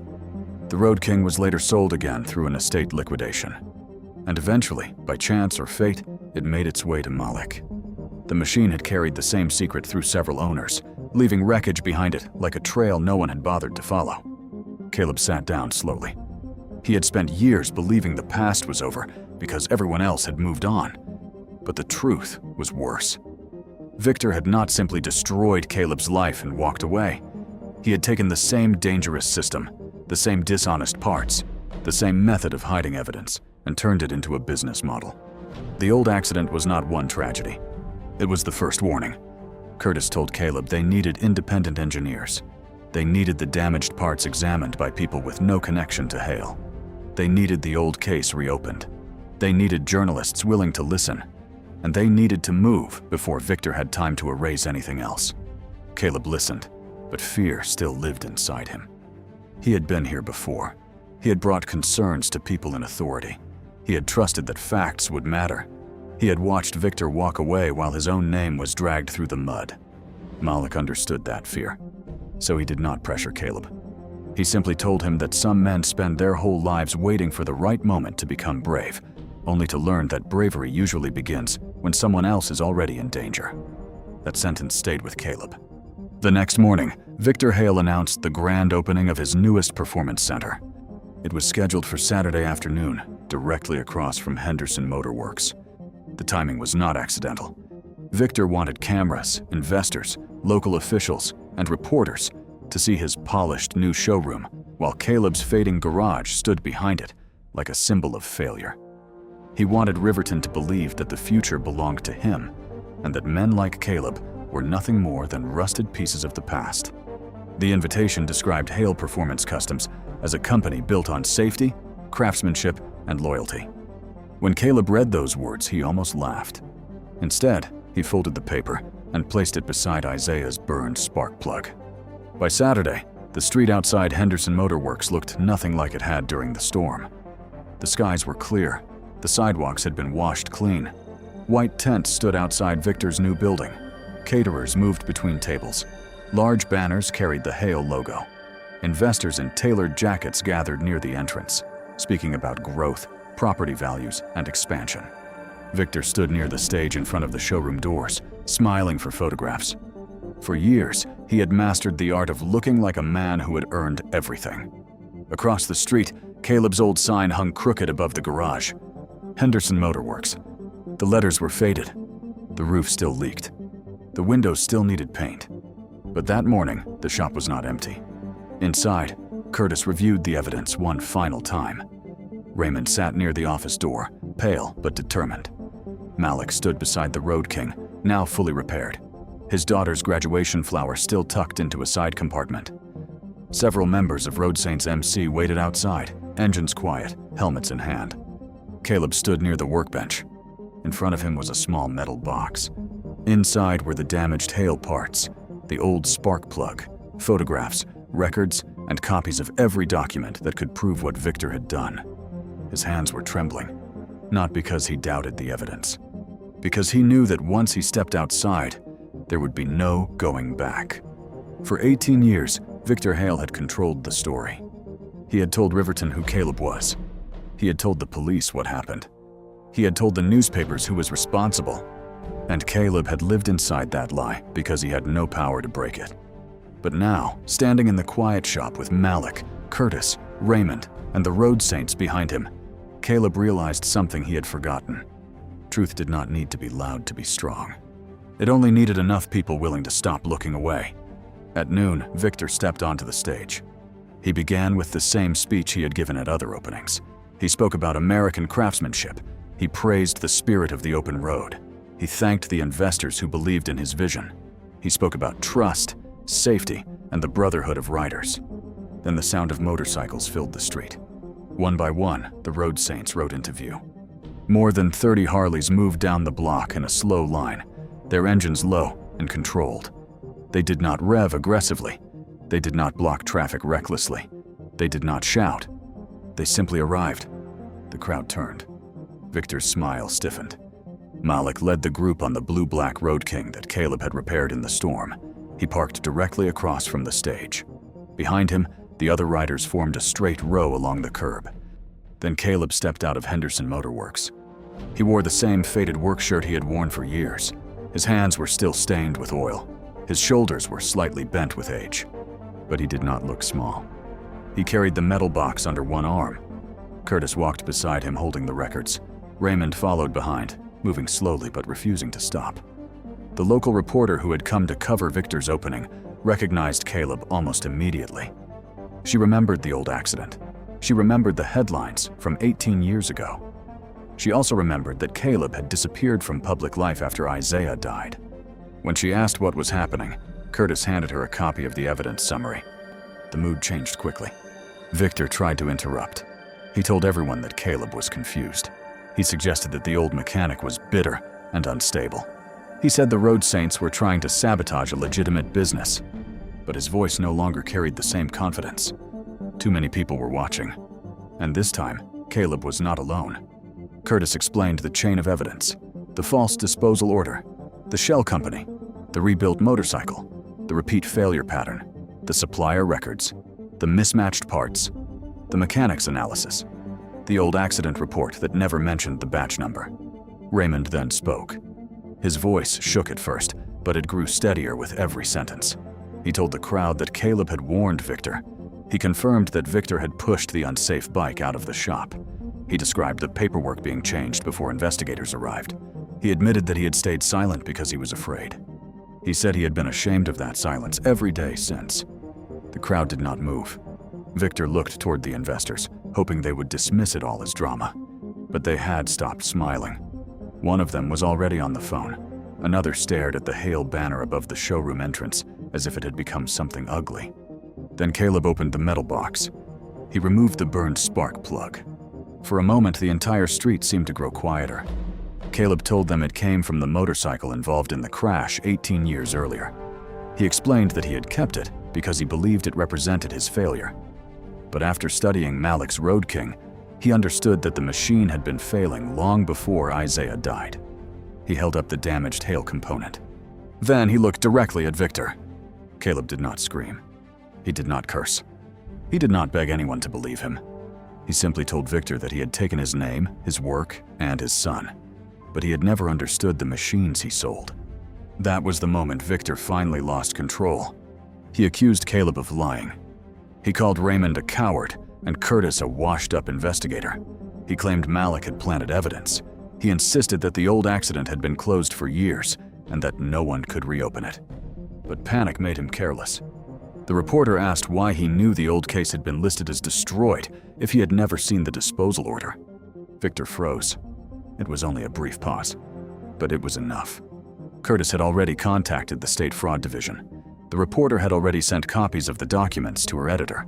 Independent engineers had reviewed Caleb's photographs and confirmed that the part failures were consistent with deliberate use of substandard materials. Within an hour, law enforcement officers arrived. They did not arrest Victor immediately in front of everyone. First, they secured the damaged motorcycle parts. They collected the records. They questioned Raymond. They requested access to Hale Performance Customs files, supplier contracts, repair logs, and storage records. But Victor understood what was happening. The story he had buried for 18 years was no longer buried.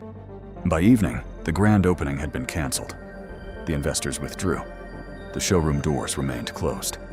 And the Hale banners, once meant to celebrate Victor's success, hung over an empty parking lot like reminders of a lie too large to hide. The investigation lasted months. During that time, more writers came forward.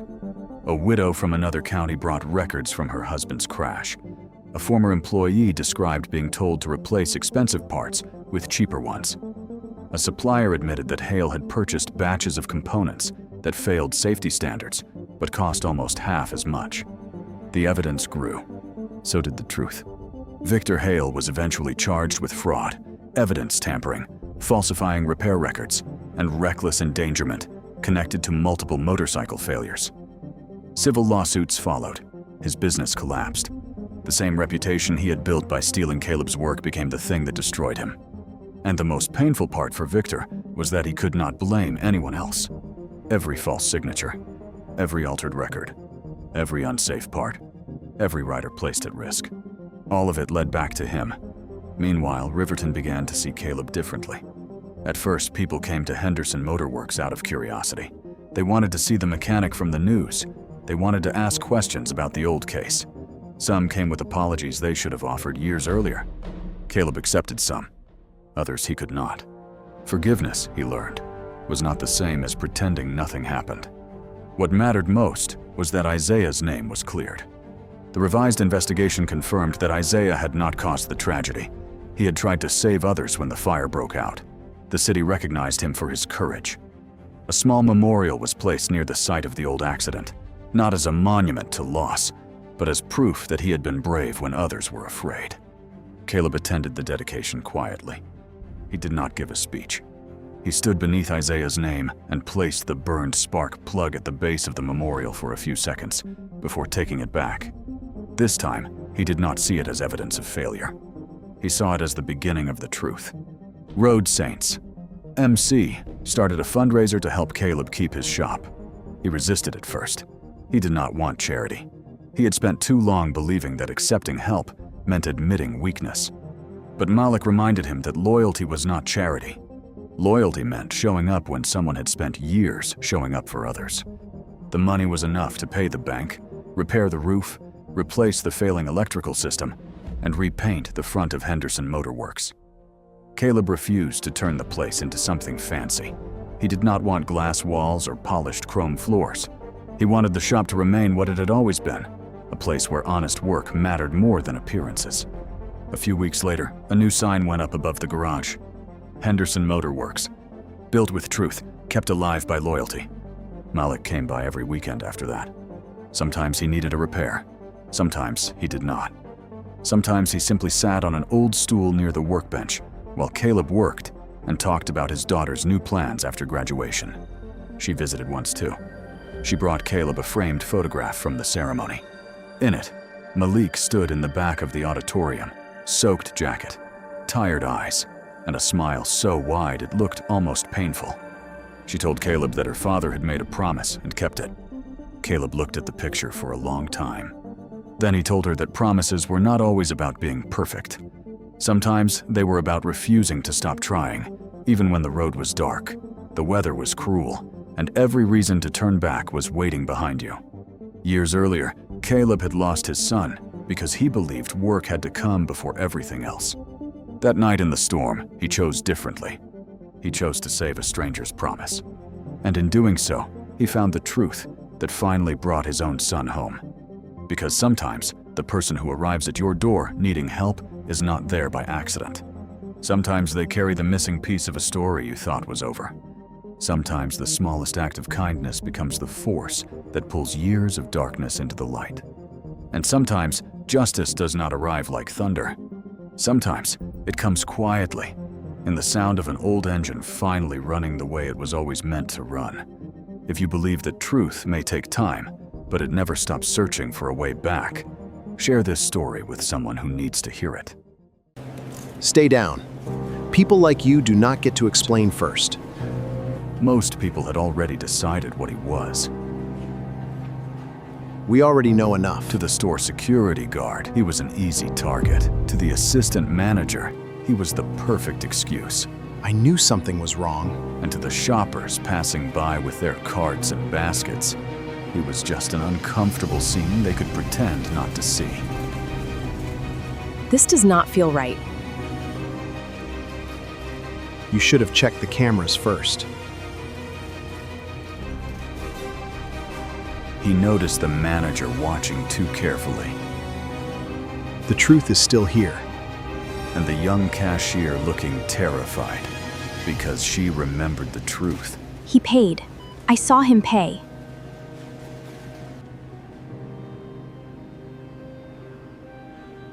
That camera was not supposed to see that.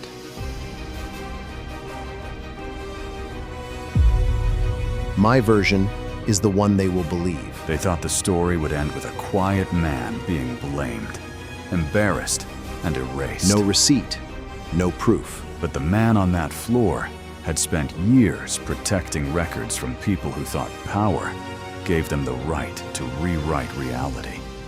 And before the grocery store ever learned, it had chosen the wrong man to destroy. That morning had begun in the kind of darkness most people never noticed. Not the frightening kind, not the kind that filled headlines, but the slow blue darkness before sunrise, when working people moved through the world while everyone else was still asleep. Marcus had finished mopping the fourth-floor hallway of the Bryer County Courthouse just after 5 in the morning. The courthouse was empty then, except for the hum of vending machines, the distant click of old pipes, and the soft squeak of his shoes against the marble floors. At 52, Marcus Hale had learned how to move through important buildings without being seen. He knew which doors stuck in winter, which judges arrived before sunrise, which clerks left coffee rings on polished desks, and which hallways held conversations people assumed no janitor would understand. He wore a faded charcoal hoodie over his maintenance shirt, dark work pants worn thin at the knees, and black shoes that had been repaired more times than replaced. To most people who passed him during the day, he was simply part of the building's background, like a trash bin, a mop bucket, or a light that flickered near the elevators. But Marcus had not always been invisible. Years earlier, before the courthouse had reduced him to a man with a mop, he had worked in the records division, the quiet room where evidence logs, video files, sealed documents, and time-stamped materials were handled with more care than most people ever imagined. Marcus had not been a lawyer, a judge, or a man with a title people respected in public, but he had been trusted with something more fragile than reputation. He had been trusted with the record, and to Marcus, the record was sacred. He believed a time stamp mattered. He believed a receipt mattered. He believed a camera angle, a signature, a missing minute on a file, or a note written in the margin could become the only thing standing between a person and a lie that looked official. He had seen what happened when powerful people treated paperwork like clay, shaping it until the truth became convenient. He had seen ordinary people lose jobs, children, homes, and names because someone with a cleaner suit and a louder voice wrote the first version of the story. That was why Marcus had lost his position. It had happened 7 years earlier, in a case that almost no one remembered now. A young man had claimed he had been mistreated during a detention incident, and the entire dispute came down to a hallway camera file and the time written in the evidence log. The file showed one thing. The amended report suggested another. A superior had asked Marcus to correct what they called a harmless clerical error. The tone had been casual, almost friendly, as if changing a number by 14 minutes was the same as fixing a typo. Marcus had refused. He had not shouted. He had not threatened anyone. He had simply said that the time on the file was the time on the file, and that his initials would not sit beside a lie. In a place like Bryan County, that kind of refusal did not always create a scandal. Sometimes it created something quieter and more efficient. His performance reviews changed. His attitude was questioned. His ability to work well with others became a concern. Within months, the man trusted to protect records was reassigned to building maintenance, and the courthouse learned to speak of him as difficult without ever explaining what he had been difficult about. Marcus accepted the new job because he needed to eat, because his wife Ruth needed medication, and because pride did not pay rent. But acceptance was not the same as forgetting. Every morning, as he pushed his mop past the locked records office, he remembered the kind of people who smiled while asking honest men to bend the truth. He remembered how quickly a room could turn against someone who refused to be useful to a lie. By 5:30 that morning, the first pale light had begun to press against the courthouse windows. Marcus rinsed the mop, folded the cleaning cloths, and checked the small black notebook he kept in his back pocket. It was not fancy. Its corners were soft from years of use, and its cover had been taped twice. Inside were work hours, grocery costs, medication reminders, appointment dates, and little notes written in a careful hand. Some people used phones for everything. Marcus still trusted paper, especially when paper was kept close. On the top line of that day's page, he had written Ruth's kidney appointment, Naya's birthday, and a short grocery list. Oat milk, bread, soup, apples, Ruth's prescription, blue cupcake. The cupcake mattered more than the price should have allowed. Nitya, Marcus's 12-year-old granddaughter, had asked for nothing big that year. She knew money was tight. She knew her grandmother had been tired. She knew her grandfather counted bills at the kitchen table when he thought no one was watching. so she had asked for one blue cupcake from the bakery case at the grocery store near the bus stop. The one with the bright frosting and tiny white sugar stars. Marcus had promised he would bring it home after work. That was the kind of promise a man like Marcus treated seriously. When he stepped out of the courthouse a little after 6, the town still looked half asleep. The sidewalks were wet from an overnight drizzle, and the streetlights gave the pavement a dull silver shine. Marcus pulled his hoodie tighter around his shoulders and walked toward the bus stop with the slow, careful pace of a man whose knees had carried too much for too long. He was tired, but not unhappy. There was a difference. Tired was the body asking for rest. Unhappy was the soul giving up. Marcus had not given up. At home, Ruth would still be asleep in the recliner because lying flat had become uncomfortable. Nia would be getting ready for school, pretending not to care too much about her birthday because she did not want to make anyone feel guilty. Marcus pictured the cupcake in its little plastic container, imagined placing it on the kitchen table, imagined Nia trying to hide her smile and failing. That small picture carried him through the cold morning better than coffee ever could. The grocery store was already open when he arrived.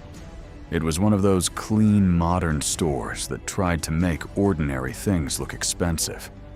The floors shone under fluorescent lights. The produce was stacked in bright pyramids. Soft music floated above the aisles, cheerful enough to make the place feel welcoming if a person did not know how quickly welcome could disappear. Marcus took a basket near the entrance and moved through the store with the careful focus of someone who knew exactly what he could spend. He chose the bread first because bread was cheaper near the back shelf. Then soup, apples, and oat milk. At the pharmacy counter, he waited quietly while a young clerk looked through the bins for Ruth's prescription. He did not complain about the wait. Marcus had spent too much of his life watching people unload their impatience onto workers who had no power over the system holding them up. When the prescription came, he checked the price, swallowed the worry it gave him, and added the receipt to his notebook. Near the bakery case, he paused longer than he meant to.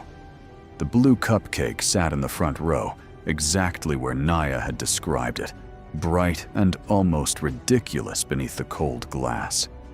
For a second, Marcus felt the weight of the morning lift. It was a small thing, but small things were often where love survived when money could not do much else.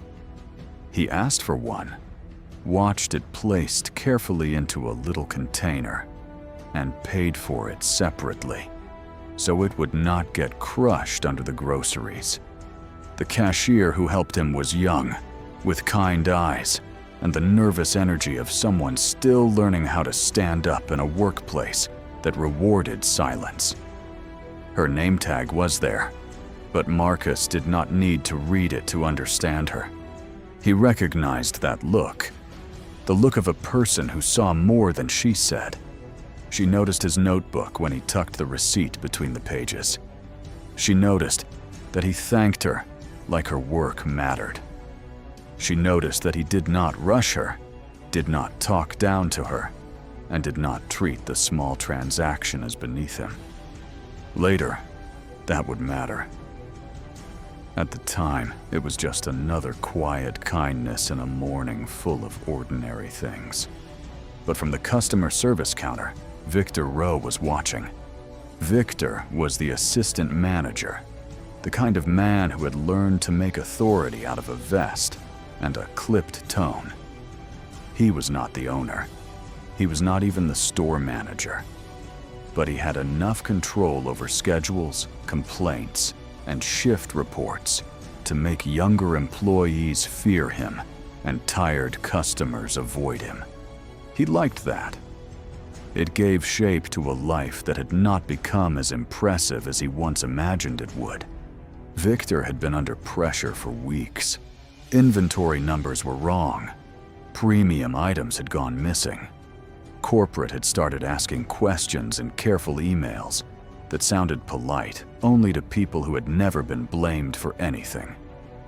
Victor knew exactly why the numbers were wrong. He knew which products had been moved, which small thefts he had hidden, and which adjustments he had made to keep suspicion pointed away from himself. But pressure has a way of making dishonest people creative. He needed a story. Not a perfect story, because perfect stories invite inspection. He needed a believable one. A tired older man in worn clothes, a small basket, a separate bakery purchase, a store full of distracted shoppers, a private security lead who already believed the worst about certain people before facts arrived. To Victor, Marcus was not a customer. He was an opportunity. Marcus had no idea he had been chosen. He paid at the self-checkout for the groceries, moving slowly but carefully, scanning each item and placing it into the bagging area. The machine gave him trouble once with the apples, and he waited for assistance without irritation. The young cashier glanced over, helped clear the warning, and watched him finish the transaction. Marcus folded the receipt and placed it into his notebook with the pharmacy receipt and the bakery receipt. Then he set the cupcake on top of the bag, like something fragile enough to deserve its own space. As he turned toward the exit, Victor stepped away from the counter. The moment was almost invisible at first. A manager intercepting a customer near the front of the store was not unusual. A security lead drifting closer from the side aisle was not enough to make most people stop. Shoppers kept moving. Carts rolled. The automatic doors opened and closed with soft mechanical sighs. Everything about the scene looked normal from a distance, and that was what made it dangerous. Victor spoke with the practiced calm of a man performing concern for an audience. He suggested there had been a problem. He implied that Marcus needed to wait. He did not accuse him loudly at first. He was too careful for that. He wanted the attention to gather slowly, wanted people to see Marcus held in place before they heard why. Because once a person looks detained, the crowd begins inventing reasons. Marcus felt the change immediately. It was not fear first. It was recognition. The temperature of the room seemed to shift, not in the air, but in the way people looked at him. A woman near the cereal aisle slowed down. A man with a cart full of bottled water glanced once and then looked away. Someone whispered without knowing anything. The private security lead approached with his jaw set and his mind already made up. His name was Brent Calder, though Marcus did not know it yet. Calder had the posture of a man who believed firmness was the same as truth. He wore a plain dark security uniform, but he carried himself as if the store had given him a kingdom. He did not ask Marcus what happened. He asked Victor what the problem was, and that told Marcus everything about the direction the morning had taken. Victor produced a bag Marcus had never touched. It contained expensive items from a premium shelf, the kind of goods Marcus would not have bought even in a better month. The bag appeared from behind the counter, as if it had been waiting for its cue. Victor said enough for people nearby to understand that he believed Marcus had tried to leave without paying. He kept his voice measured, but there was satisfaction underneath it.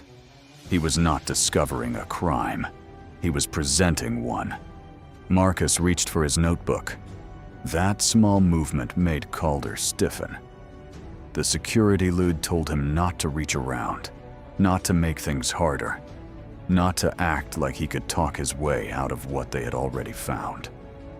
Marcus stopped, not because Calder was right, but because Marcus understood how quickly a normal gesture could be rewritten by someone determined to see danger. He kept his hands visible and explained, as calmly as he could, that he had receipts for everything he bought. But calm did not help him. Calm often angers people who depend on panic to prove their version of events. Calder wanted Marcus defensive. Victor wanted him confused. The crowd wanted him simple enough to categorize quickly. But Marcus stayed measured, and that quiet steadiness made the accusation feel less secure. So Victor added details. He mentioned the high-value items. He spoke of prior losses. He hinted that the store had been watching people like Marcus for weeks, though Marcus had never been part of any such thing. The young cashier heard that and looked up. She remembered the self-checkout. She remembered helping with the apples. She remembered the folded receipt. Her face changed with the first sharp edge of understanding, but fear held her in place. Victor controlled schedules.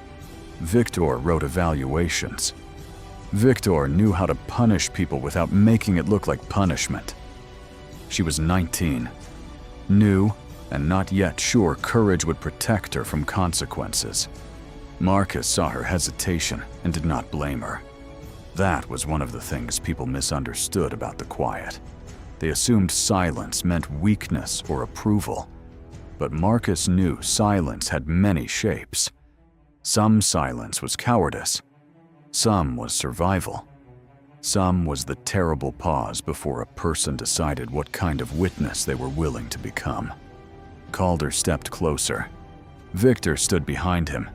The store kept moving around them, but differently now. Shoppers did not stop in a circle like people in movies. Real life was colder than that. They slowed, stared, judged, and kept shopping. A mother pulled her child gently toward another aisle. An older man pretended to compare prices on canned beans while listening to every word. A teenager lifted his phone, then lowered it when Calder looked his way. The humiliation did not need a crowd gathered tightly around it. It only needed enough people to see and choose comfort over truth. Marcus asked them to check the cameras. That should have been the simplest request in the world. In a store with cameras above registers, doors, aisles, and counters, a customer asking for footage should have sounded reasonable. But lies do not like neutral witnesses.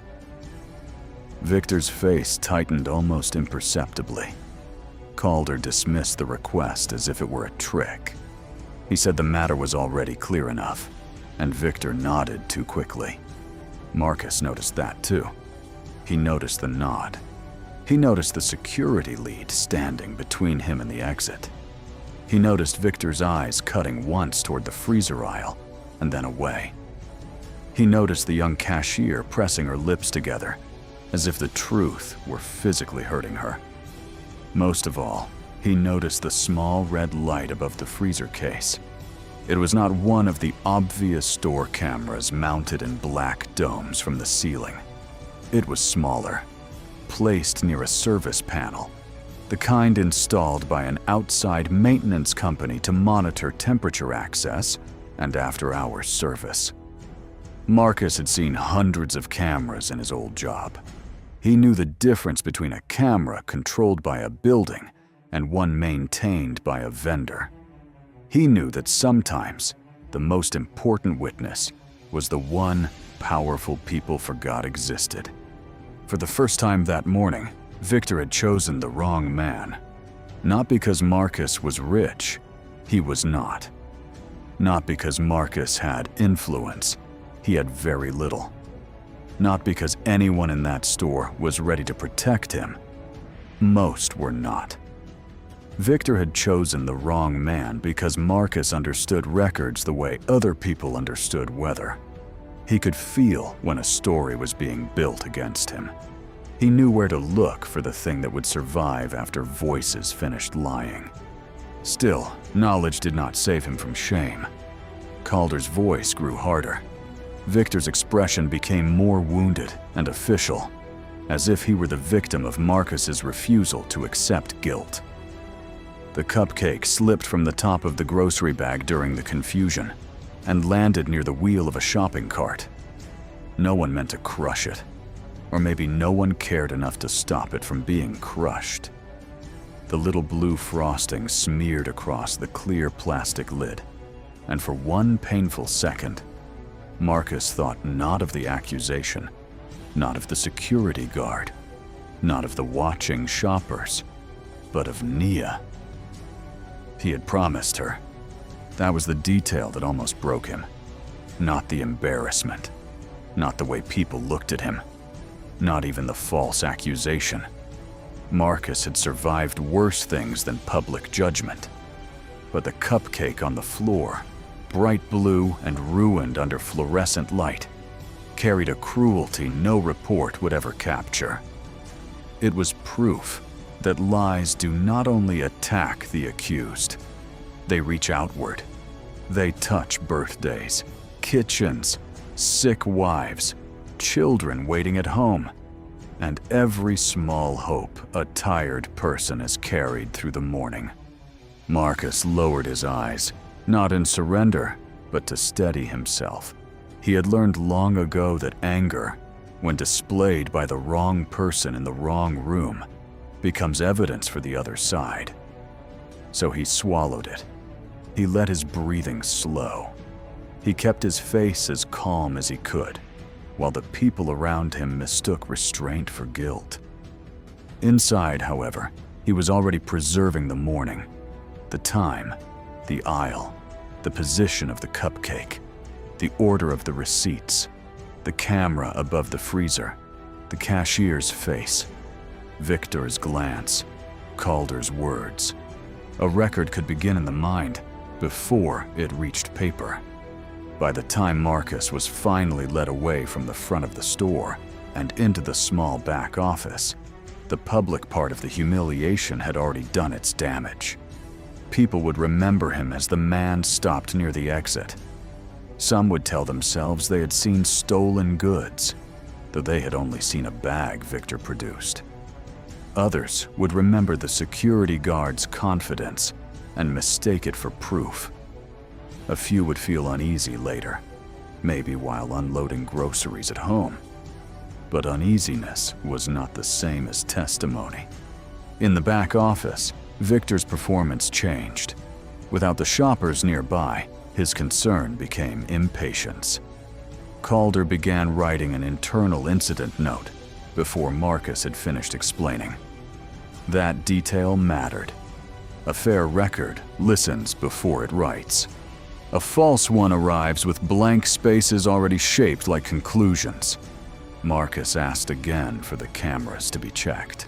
He asked for the self-checkout record, the bakery purchase, the pharmacy receipt, and the freezer camera near the service panel.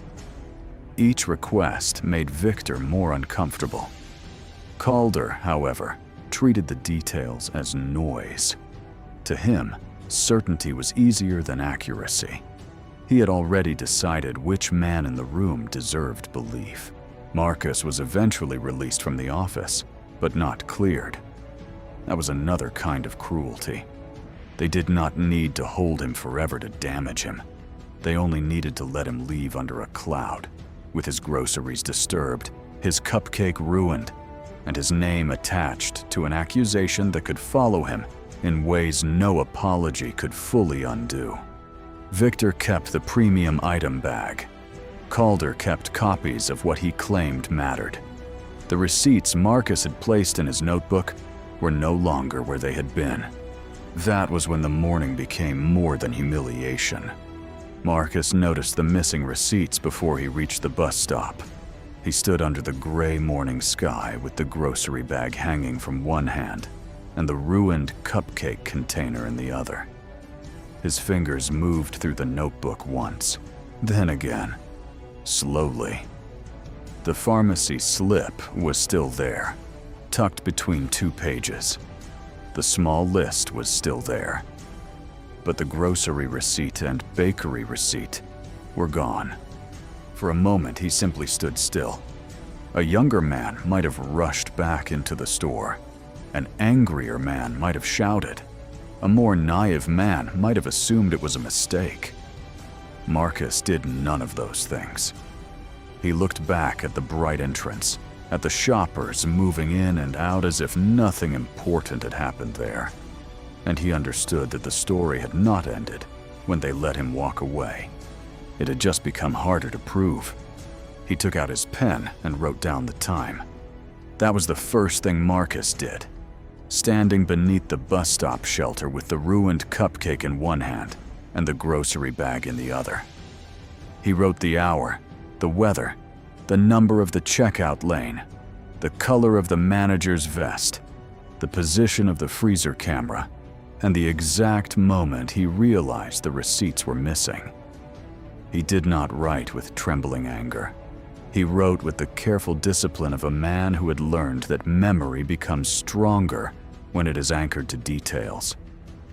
The bus came 10 minutes later.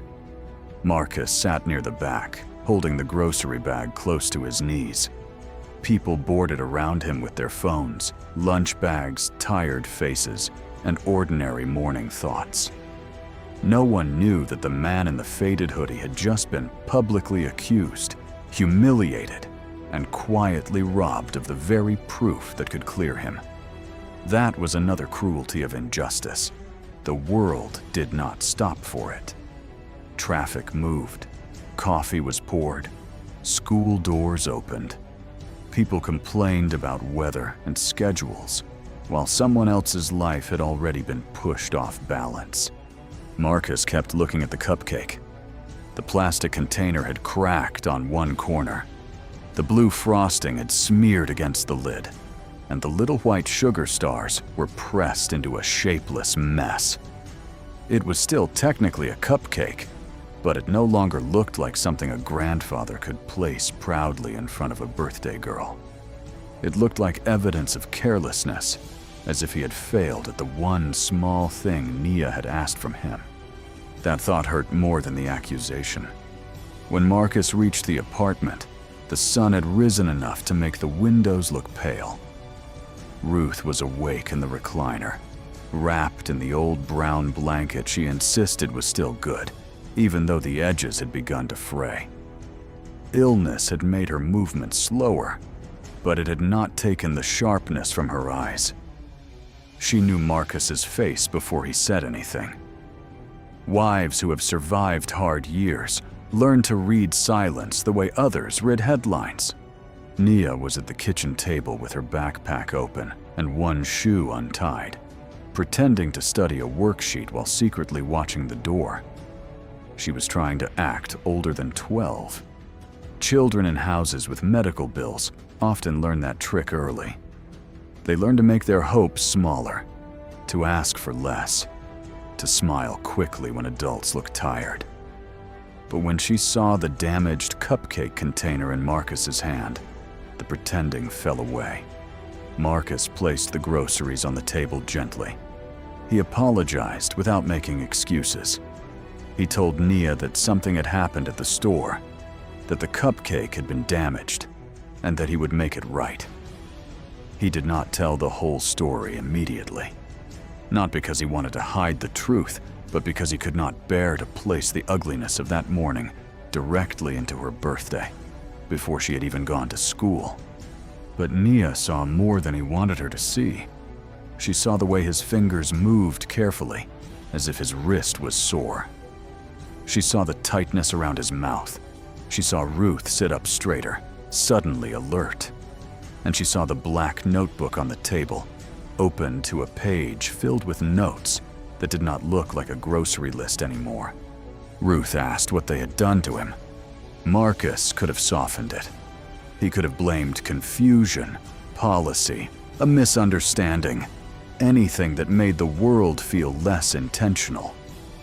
But marriage had never survived between them on comfortable lies. So he told her enough. He told her that the assistant manager had accused him of taking items he never touched. He told her the security lead refused to check the receipts properly. He told her the crowd watched, and the young cashier looked as if she wanted to speak, but was afraid. He told her that the receipts were missing now, and that a service camera above the freezer might have seen what mattered. The room became very quiet. Ruth closed her eyes, not because she was surprised, but because some pain returns wearing new clothes. She had watched Marcus lose his records job years earlier for refusing to change a timestamp. She had watched people who barely knew him call him difficult, proud, stubborn, impossible. She had watched him take maintenance work with a straight back and a broken heart, because their family needed him more than his pride did. Now, years later, the same pattern had found him in a grocery store. A person with power had written a story, and Marcus had been placed inside it without permission. Nia did not cry right away. She stared at the ruined cupcake, then at her grandfather's notebook, then at his face. In that moment, something shifted in her. Childhood did not end all at once, but sometimes it lost a layer in a single morning. She began to understand that unfairness was not always loud enough for strangers to recognize. Sometimes it happened under fluorescent lights, while people kept shopping. Sometimes it wore a polite vest. Sometimes it spoke in a calm voice and counted on everyone else being too busy to care. Marcus wanted her to go to school. Nia wanted to stay home. Ruth settled the matter in the way she often did, with tenderness wrapped around steel. She told Nia that going to school did not mean forgetting, and staying home would not undo what had happened. Then she told Marcus to sit down and eat something before he started trying to carry the whole burden alone. That was Ruth. Even sick, she could still place order around pain. After Nia left, Marcus and Ruth sat at the kitchen table with the notebook between them. Marcus reconstructed everything from the moment he entered the store. Ruth wrote on a separate sheet while he spoke. She asked practical questions, the kind that forced memory to sharpen. Which register had he used? Which cashier helped with the apples? Was the bakery receipt printed separately? Where exactly had Victor stood? Which side of the freezer aisle held the small service camera? Did the security lead touch the groceries before or after the accusation became public? Did anyone else handle the notebook? Marcus answered carefully. He knew the danger of certainty when memory was still fresh and wounded. He did not exaggerate. He did not fill gaps with guesses. He marked what he knew, what he believed, and what needed proof. That distinction mattered. Lies often win by pretending confidence is the same as truth. Marcus had spent his life refusing that mistake. By mid-morning, Ruth had made one decision. They needed Grace Whitmore. Grace was not family by blood, but she had known Marcus long enough to understand what had happened to him the first time the courthouse turned on him. She was a civil rights attorney, with silver in her hair, patience in her voice, and a reputation for making institutions regret underestimating quiet people. Grace did not chase every rumor, and she did not make promises she could not keep. But when she believed a record had been manipulated, she moved quickly, because she knew evidence had a shelf life when guilty people controlled the shelves. Marcus did not want to call her at first. That was not pride exactly. It was exhaustion. He had been through the machinery before. He knew what it meant to become a case. He knew how people would examine his clothes, his job, his tone, his past, his finances, his family, and his anger. He knew they would ask why he did not act differently, why he did not speak louder, why he did not stay calmer, why he did not produce proof before the proof disappeared. Victims are often put on trial long before anyone admits a wrong has been done. But Ruth reminded him that silence had already cost him once. She did not say it cruelly. She said it as someone who had carried the same wound. The first time Marcus lost his position, they had tried to survive quietly. They had hoped that being honorable would be enough. It had not restored his title. It had not corrected the whispers. It had not taught the people who punished him to fear the truth. This time, Ruth said, they would not hand the lie a quiet room to grow in. So Marcus called Grace. He gave the facts simply.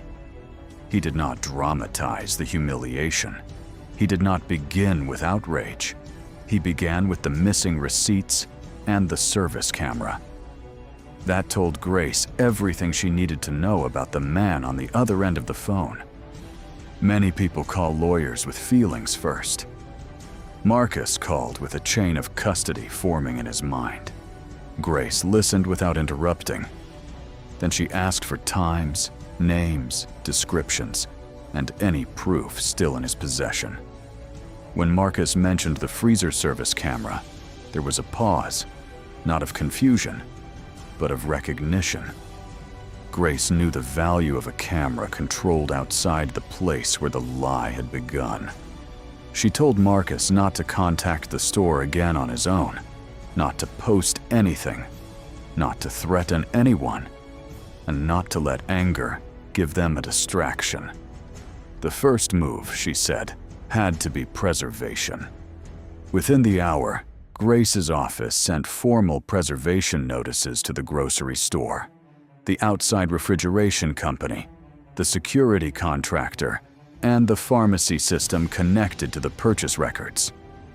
The letters demanded that all footage, transaction logs, incident notes, internal communications, and registered data from that morning be retained. They were not loud letters. They did not need to be. They carried the quiet force of someone who knew exactly where evidence liked to disappear. That was the first turn in the story. At the grocery store, Victor received the notice before lunch. He read it once in the small back office. Then he read it again, slower. His face changed, not because the letter accused him directly, but because it named things he had hoped no one would think to name. The freezer camera, the external maintenance vendor, the transaction logs, the incident note, the preserved receipts, the time window.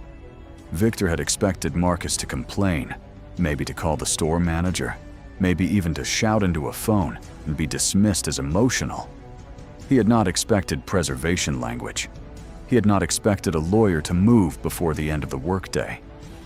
Most of all, he had not expected the camera above the freezer case to become important.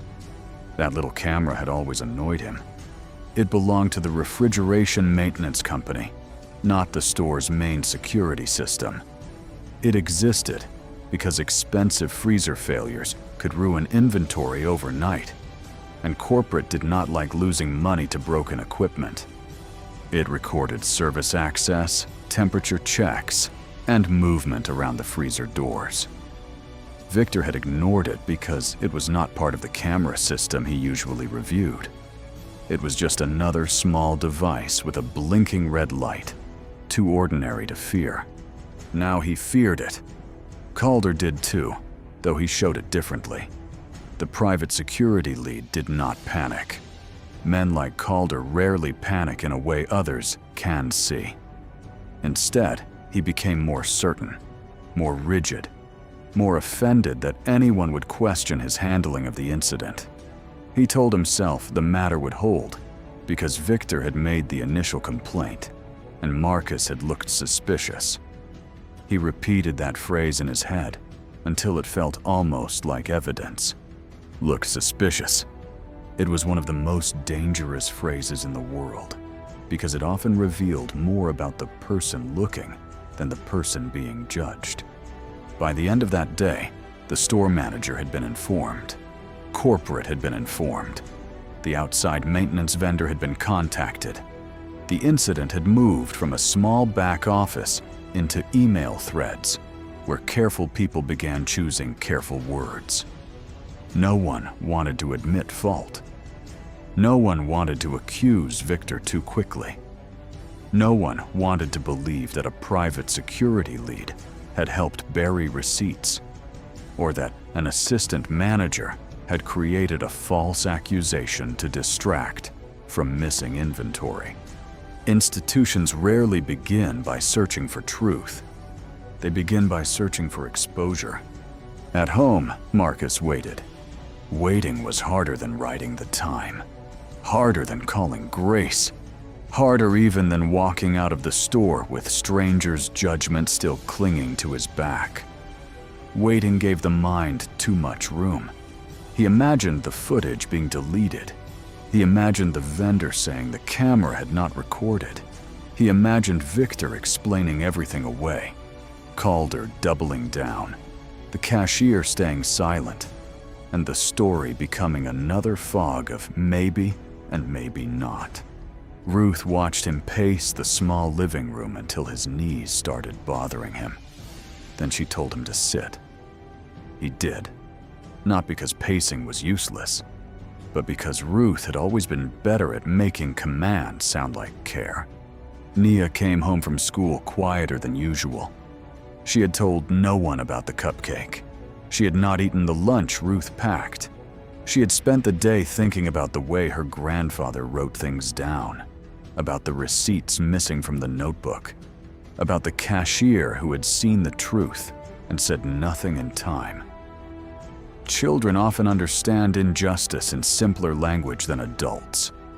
To Nia, the question was not complicated. Her grandfather had paid.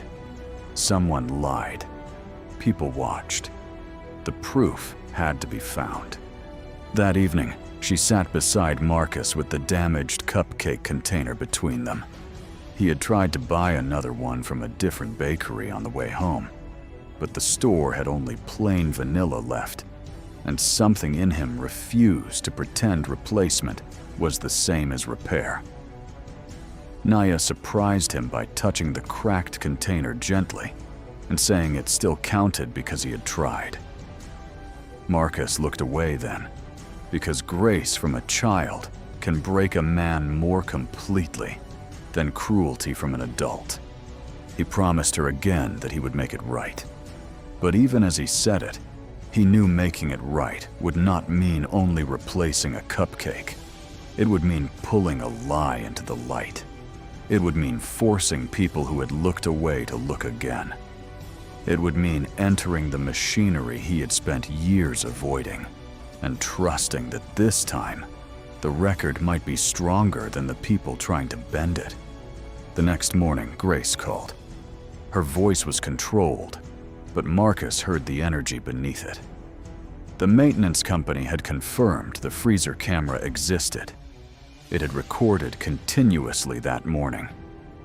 Better yet, the footage was stored through the vendor's cloud system, not the grocery store's local office.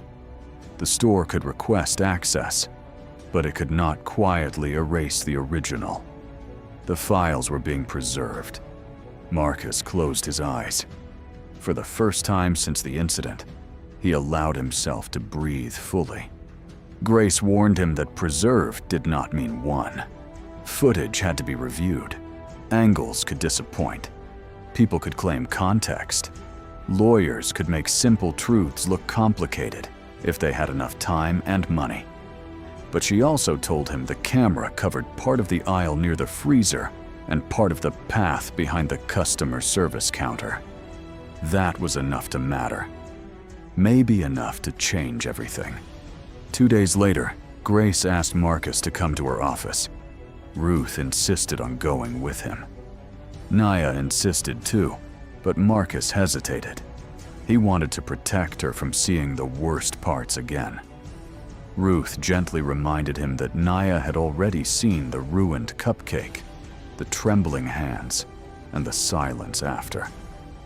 Protecting children did not always mean hiding truth from them. Sometimes, it meant letting them see truth handled properly. Grace's office was on the second floor of an old brick building downtown. It smelled faintly of paper, coffee, and raincoats drying near the door. Nothing about it was flashy. The chairs did not match. The shelves were crowded.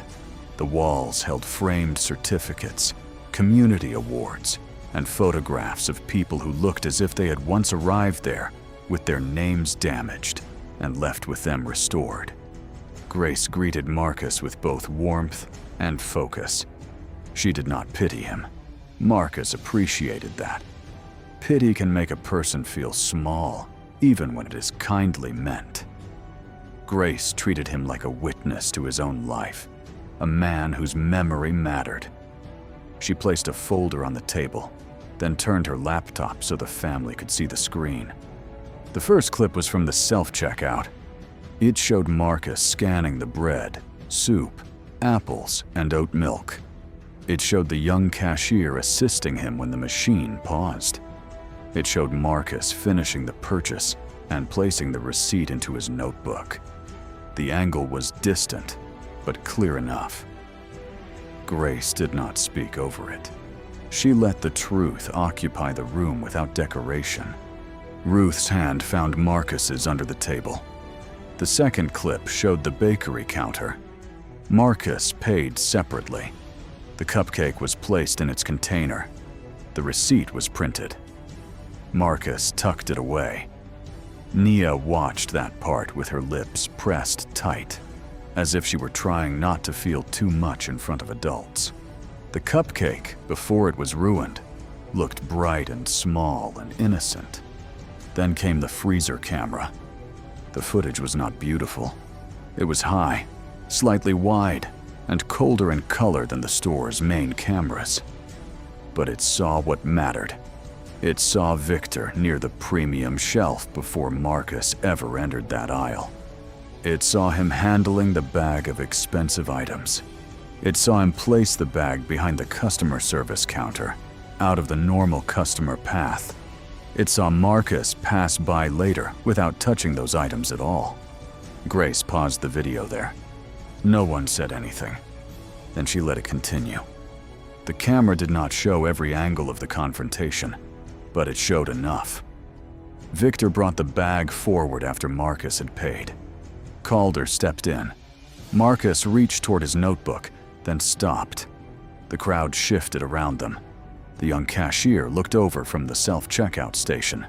The cupcake fell.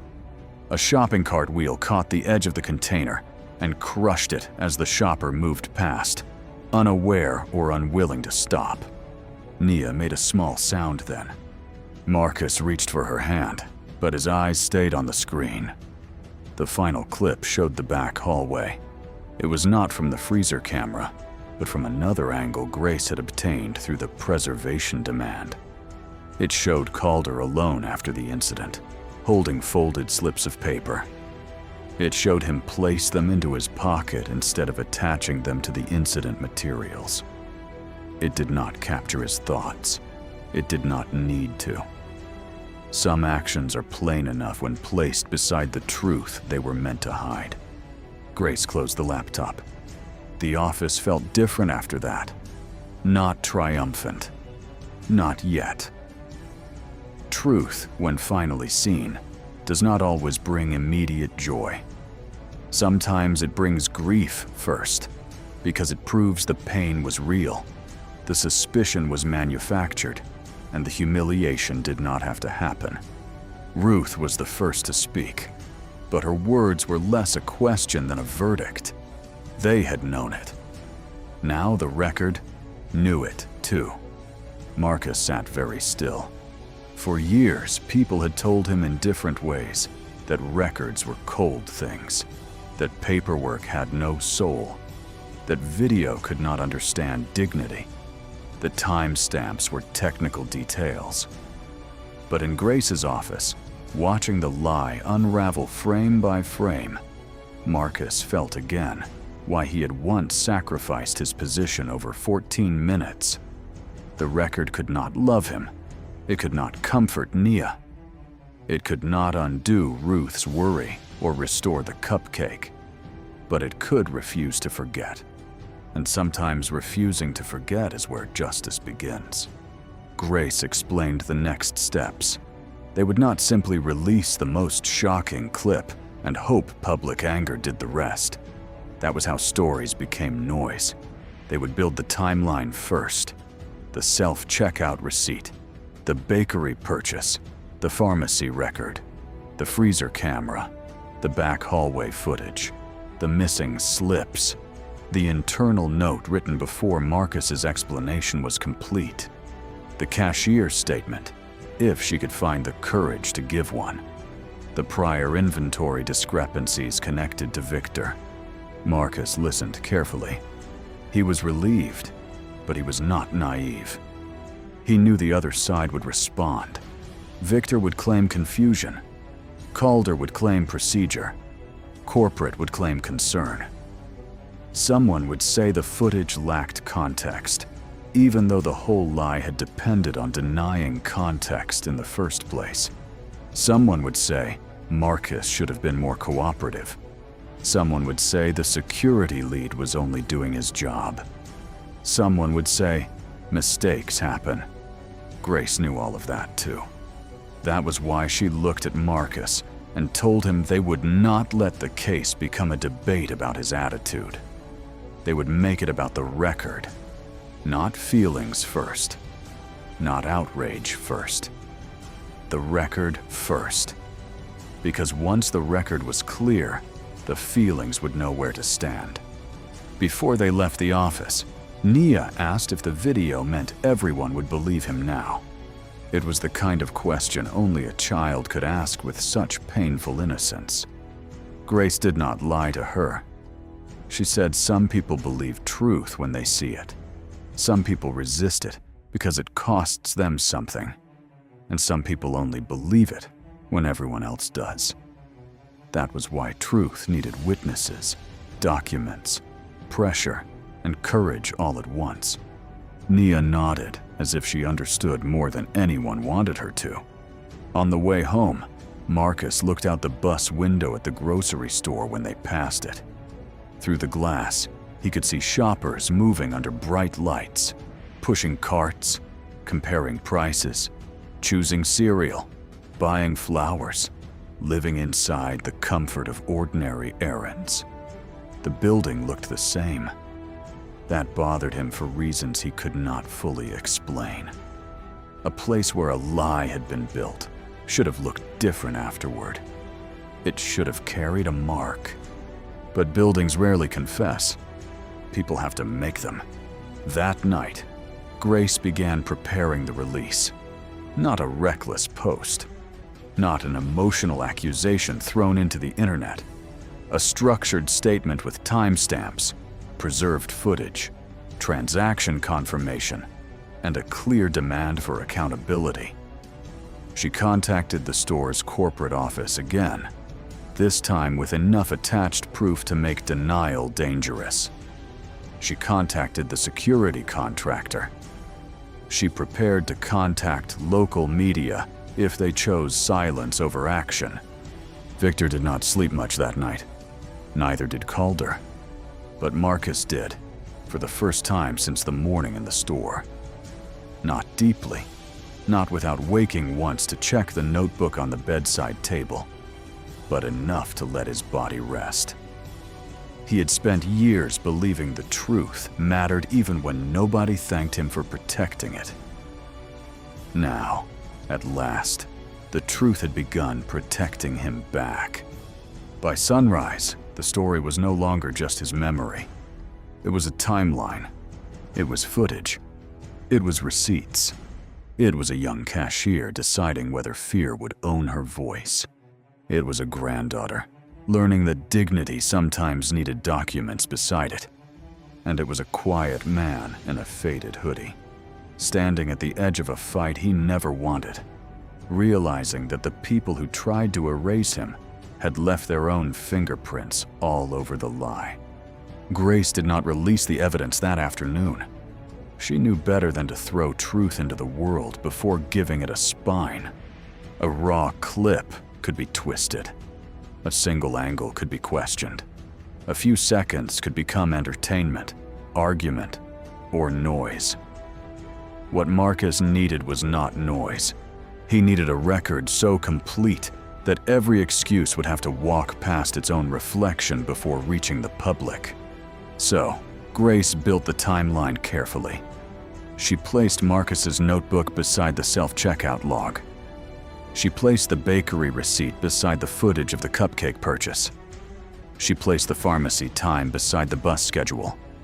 She placed Victor's movement near the premium shelf beside the moment the planted bag appeared at the counter. She placed Calder's internal incident note beside the video, showing that the note had been written before Marcus's explanation had been properly recorded. Then she placed the missing receipts beside the back hallway footage, where folded slips of paper moved into the wrong hands and out of the official story. By the time she finished, the lie no longer looked like a misunderstanding. It looked designed. Marcus sat across from her while she reviewed it all, his hands folded around the black notebook he had carried for years. Ruth sat beside him, quiet but steady. Naya sat closer than usual, not because she was afraid of the office, but because she wanted her grandfather to feel that he wasn't standing alone anymore. On the screen, the grocery store looked ordinary. Bright lights, clean floors, carts, a bakery case, people moving through their errands. And inside all that ordinary brightness, a lie had been placed like a trap. That was what made the footage so disturbing. No one had needed darkness. No one had needed an alley, a locked room, or a dramatic threat.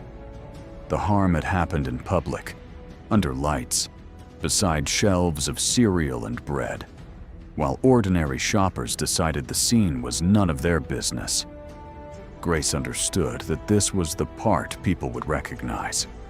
Not everyone had been falsely accused in a grocery store, but many people knew what it felt like to be judged before being heard.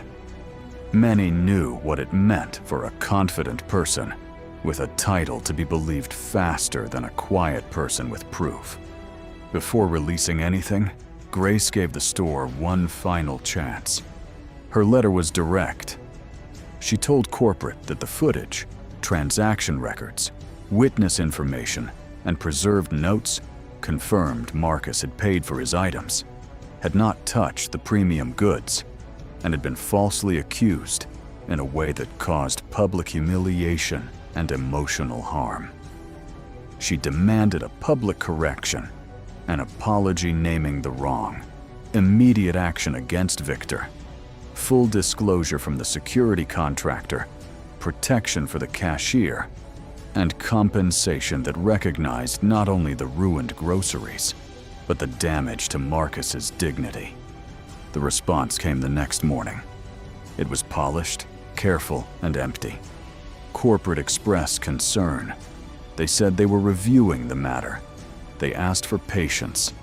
They claimed they wanted to avoid rushing to judgment, even though their employees had rushed to judgment when Marcus was the one on the floor.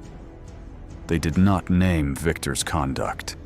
They did not admit the receipts had been removed. They did not apologize to Marcus directly. Most of all, they asked Grace not to release anything publicly while their internal review continued. Grace read the email once, then set it down. Marcus did not need her to explain. He had heard that language before. It was the language of institutions buying time, hoping fatigue would do what denial could not. It was the same kind of smooth language that had followed him out of the records division 7 years earlier, when refusing to change a timestamp had somehow become a question about attitude and teamwork. The words were different, but the shape was familiar. This time Marcus did not bend. He gave Grace permission to release the evidence. The statement went out that evening. It was not emotional in the way people expected. It did not beg for sympathy. It did not decorate pain.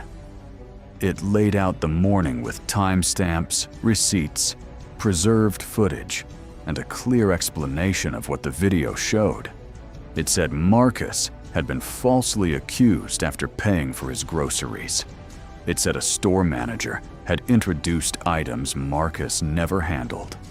It said a private security lead had ignored available proof.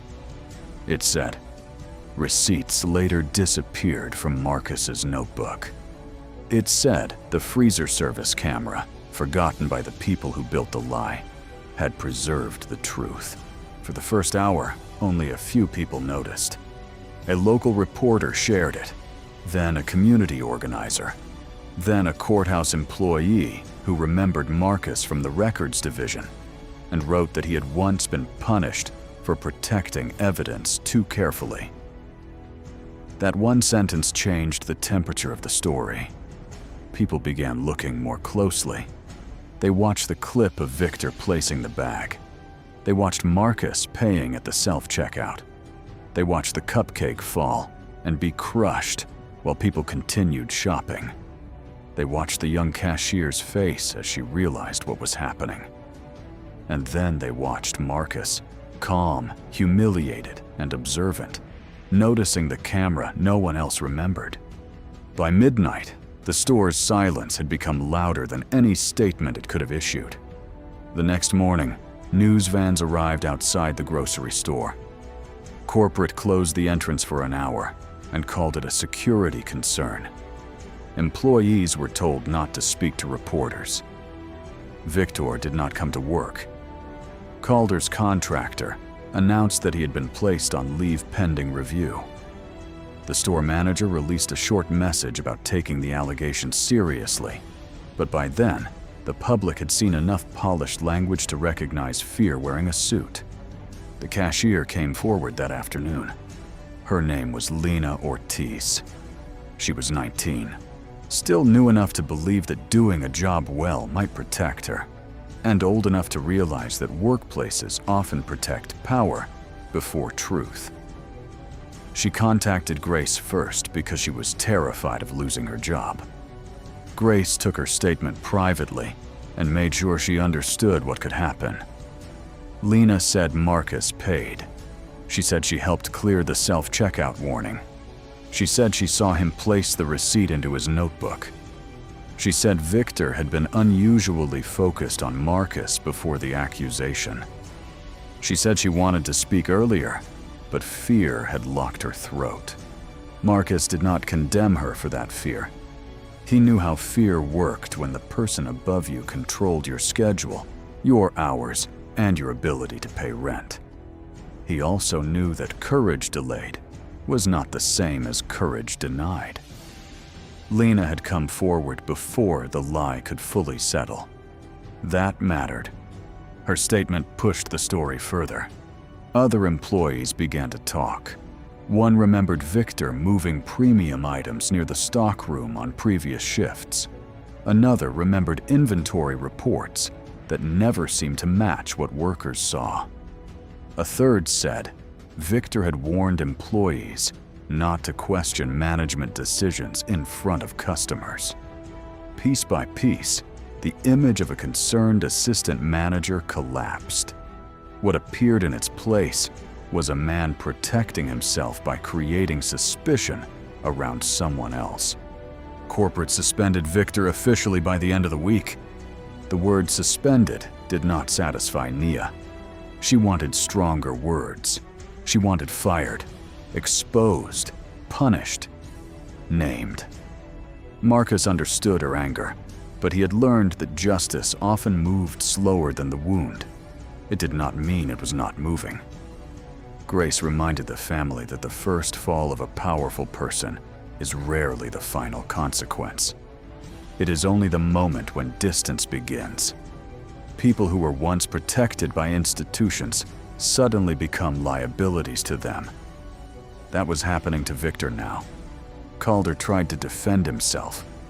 Through the security contractor, he claimed he had acted based on the information provided by store management. He claimed Marcus had been uncooperative. He claimed the scene was tense. He claimed his decisions were reasonable under the circumstances. But the footage weakened every sentence. It showed Marcus calm. It showed the receipts. It showed Calder ignoring requests to verify the purchases. It showed him writing the internal note in a way that placed conclusion before investigation. The more Calder explained, the worse he looked. Grace filed the lawsuit before the public conversation could fade. The complaint named the grocery store, Victor, the private security contractor, and Calder. It described false accusation, negligent supervision, intentional emotional harm, mishandling of proof, and a pattern of conduct that allowed a low-status customer to be treated as guilty because it was convenient. But the most powerful part of the complaint wasn't legal language.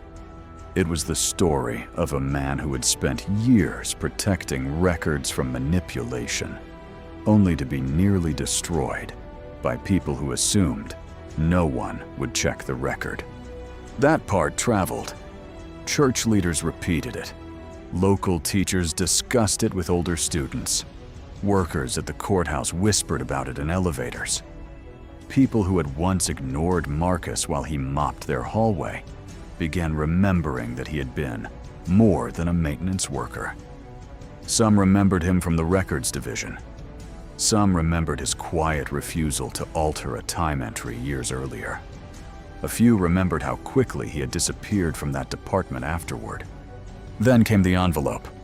It arrived at Grace's office with no return address.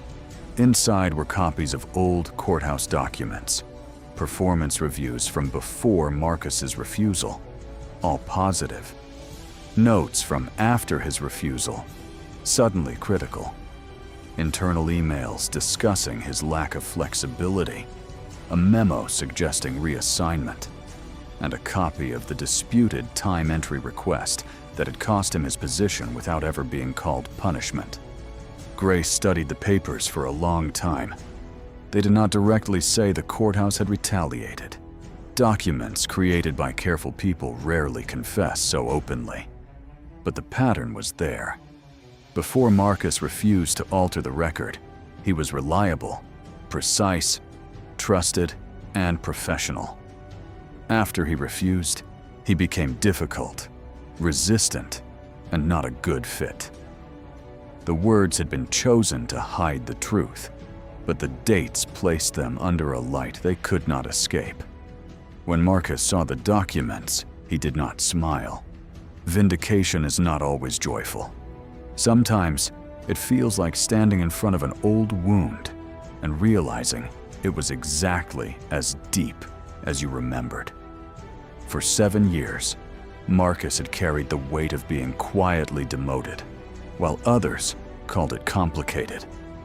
Now the paper said what his heart had known. He had not lost his place because he failed the work. He had lost it because he respected the work more than the people above him did. Nia read the documents at the kitchen table. This time, she cried openly. Not because of the grocery store, but because she understood that her grandfather's suffering had a history. The ruined cupcake had been painful. The false accusation had been cruel. But the old records showed something larger. Marcus had been paying for honesty long before she was old enough to understand the cost. The lawsuit changed after that. Grace added the old courthouse documents, not as a separate fight, but as context for who Marcus was and why the grocery store's assumption had been so wrong. He was not a man inventing a story after being embarrassed. He was a man with a documented history of protecting truth, even when truth punished him. The very quality Victor and Calder had mistaken for weakness was the thing that made Marcus dangerous to their lie. Discovery began. That was when the defendants lost control. Emails showed Victor had been warned about inventory discrepancies before Marcus entered the store. Schedule notes showed he had been alone near the premium goods before the accusation. Transaction records confirmed Marcus paid. Internal messages showed corporate employees worrying less about Marcus's innocence and more about exposure. Calder's incident note had inconsistencies that grew sharper when placed beside video timestamps. The more documents Grace collected, the more the defense shifted from denial to minimization. They began calling it a mistake. Grace called it a sequence. A mistake is one wrong turn. A sequence is a path. Victor moving the goods, watching Marcus, producing the bag, ignoring the request for camera review, allowing the public accusation, and participating in the removal of receipts was not a single misunderstanding. Calder accepting Victor's version, dismissing Marcus's receipts, documenting guilt before verification, and keeping proof out of the record was not one bad moment. The harm was built step by step, and every step had a person standing on it. Victor broke first. In deposition, he tried to sound offended. He said he was protecting the store. He said inventory pressure had made everyone alert. He said Marcus had seemed suspicious because he moved slowly, kept looking around, and carried a notebook. Grace let him say all of it. Then she placed the video stills in front of him one by one. Victor near the premium shelf. Victor carrying the bag. Victor placing it behind the counter. Victor watching Marcus. Victor producing the bag after Marcus had paid. Victor looking toward the freezer aisle when Marcus asked for cameras. By the end, Victor's confidence had drained out of him. He admitted that he had handled the bag before the accusation. Then he admitted he had not seen Marcus touch those items. Then he admitted he had been under pressure over missing inventory. Each admission came smaller than the last, as if the truth had to be dragged out through his teeth. But it came. Calder lasted longer. He was the kind of man who had built his self-image around certainty, and certainty can become a locked room. He insisted he had acted reasonably. He insisted Marcus's calmness had seemed calculated. He insisted the situation required control.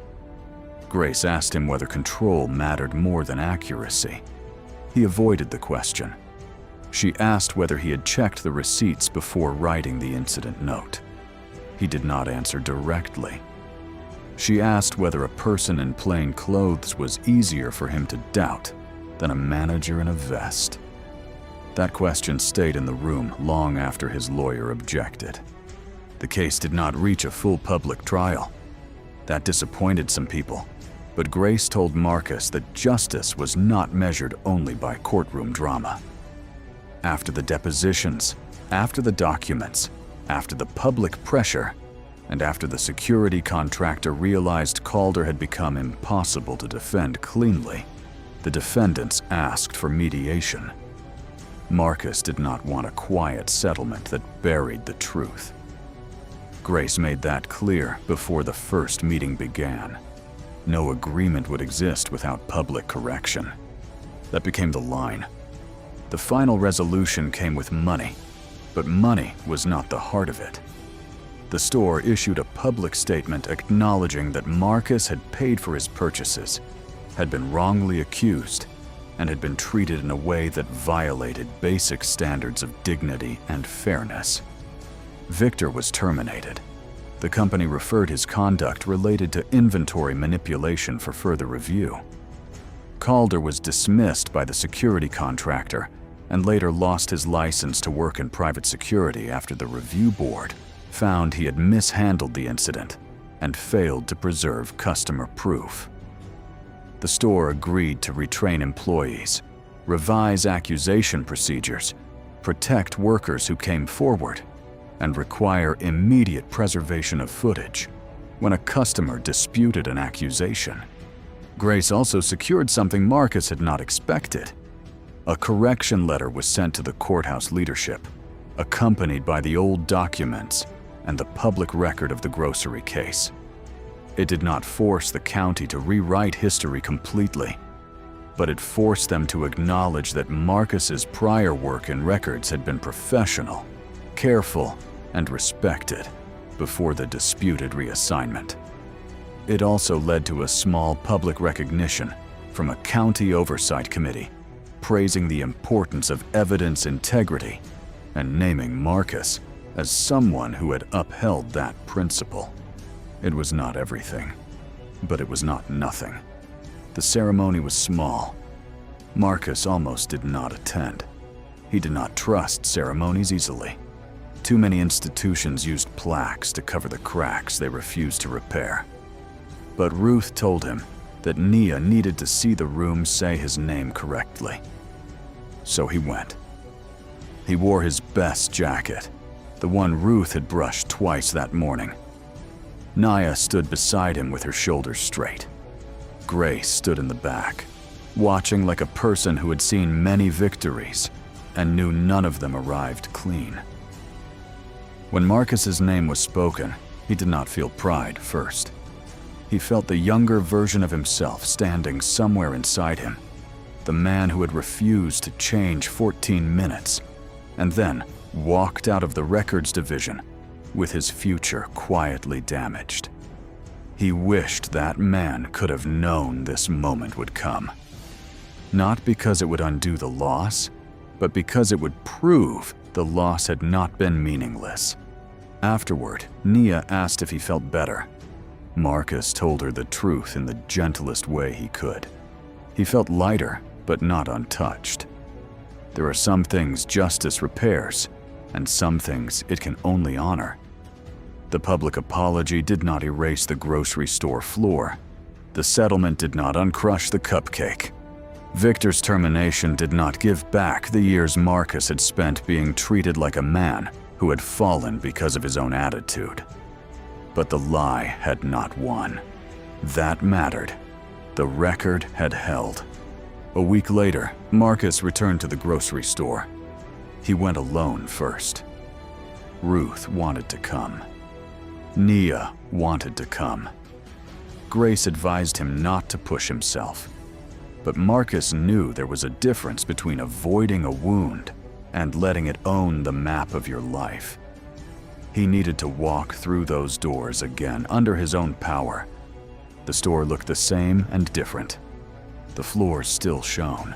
The lights still hummed. Customers still moved through the aisles with baskets and carts.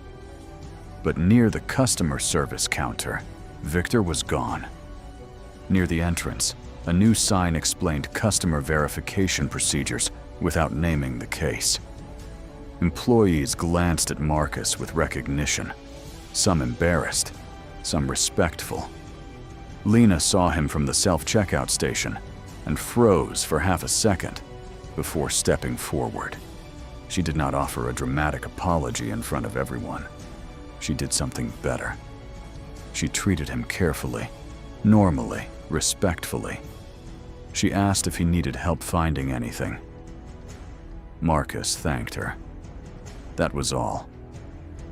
Sometimes restoration is not a speech.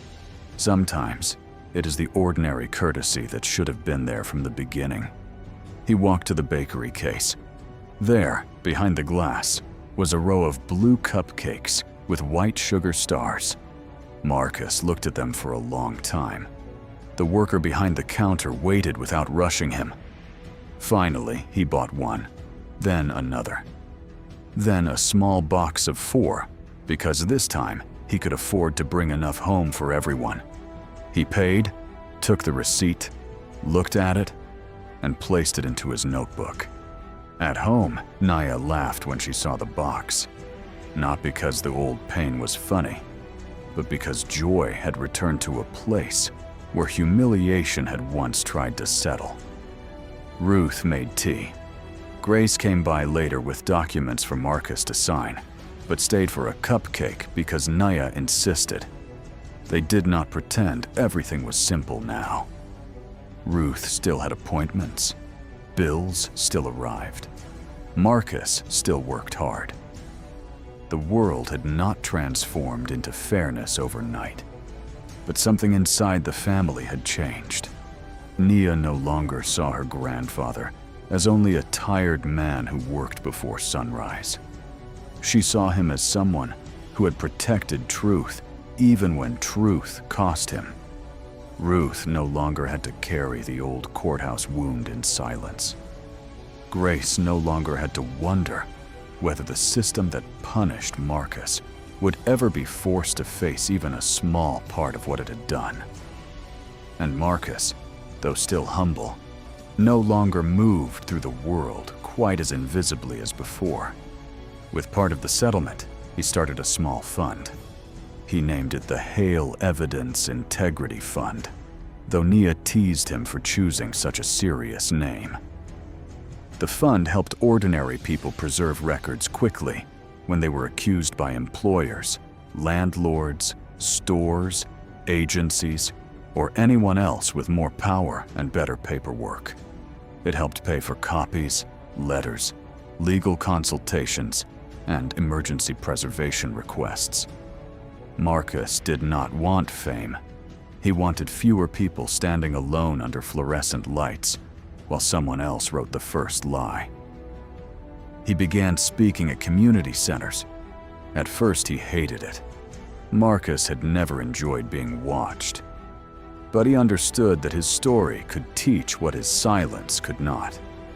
He told people to keep receipts, to write times down, to ask for cameras early, to save messages, to notice who controls the record. He told them that documentation was not distrust. Sometimes it was protection. Sometimes it was dignity given a place to stand. Nia came with him when she could. She sat in the back with a notebook of her own, writing things down in a hand that looked more and more like his. Years later, Marcus would remember that more clearly than any news clip. Not the headlines, not the settlement, not Victor's downfall or Calder's dismissal. He would remember his granddaughter learning that truth was not just something a person felt. It was something a person protected. One evening, after a community meeting, Nia asked him whether he ever wished he had shouted that day in the store. Marcus thought about it longer than she expected. Then he told her that part of him did. Part of him wished he had made every shopper stop, every employee listen, every liar feel the force of his pain. But another part of him knew that anger alone would have been used against him. The world often demands perfect calm from the wounded and perfect trust in the powerful. That is not fair. But Marcus had learned how to survive inside that unfairness long enough for the record to speak. Nia did not like that answer. Marcus did not either. But truth is not always satisfying in the places where pain first asks for satisfaction. Sometimes the deeper victory comes later, when the lie has exhausted itself and the quiet details remain standing. Months passed. The grocery store changed in small ways. Employees received training that no one could dismiss as optional. Customer accusations required documented verification before public confrontation. Footage preservation became automatic when disputes were raised.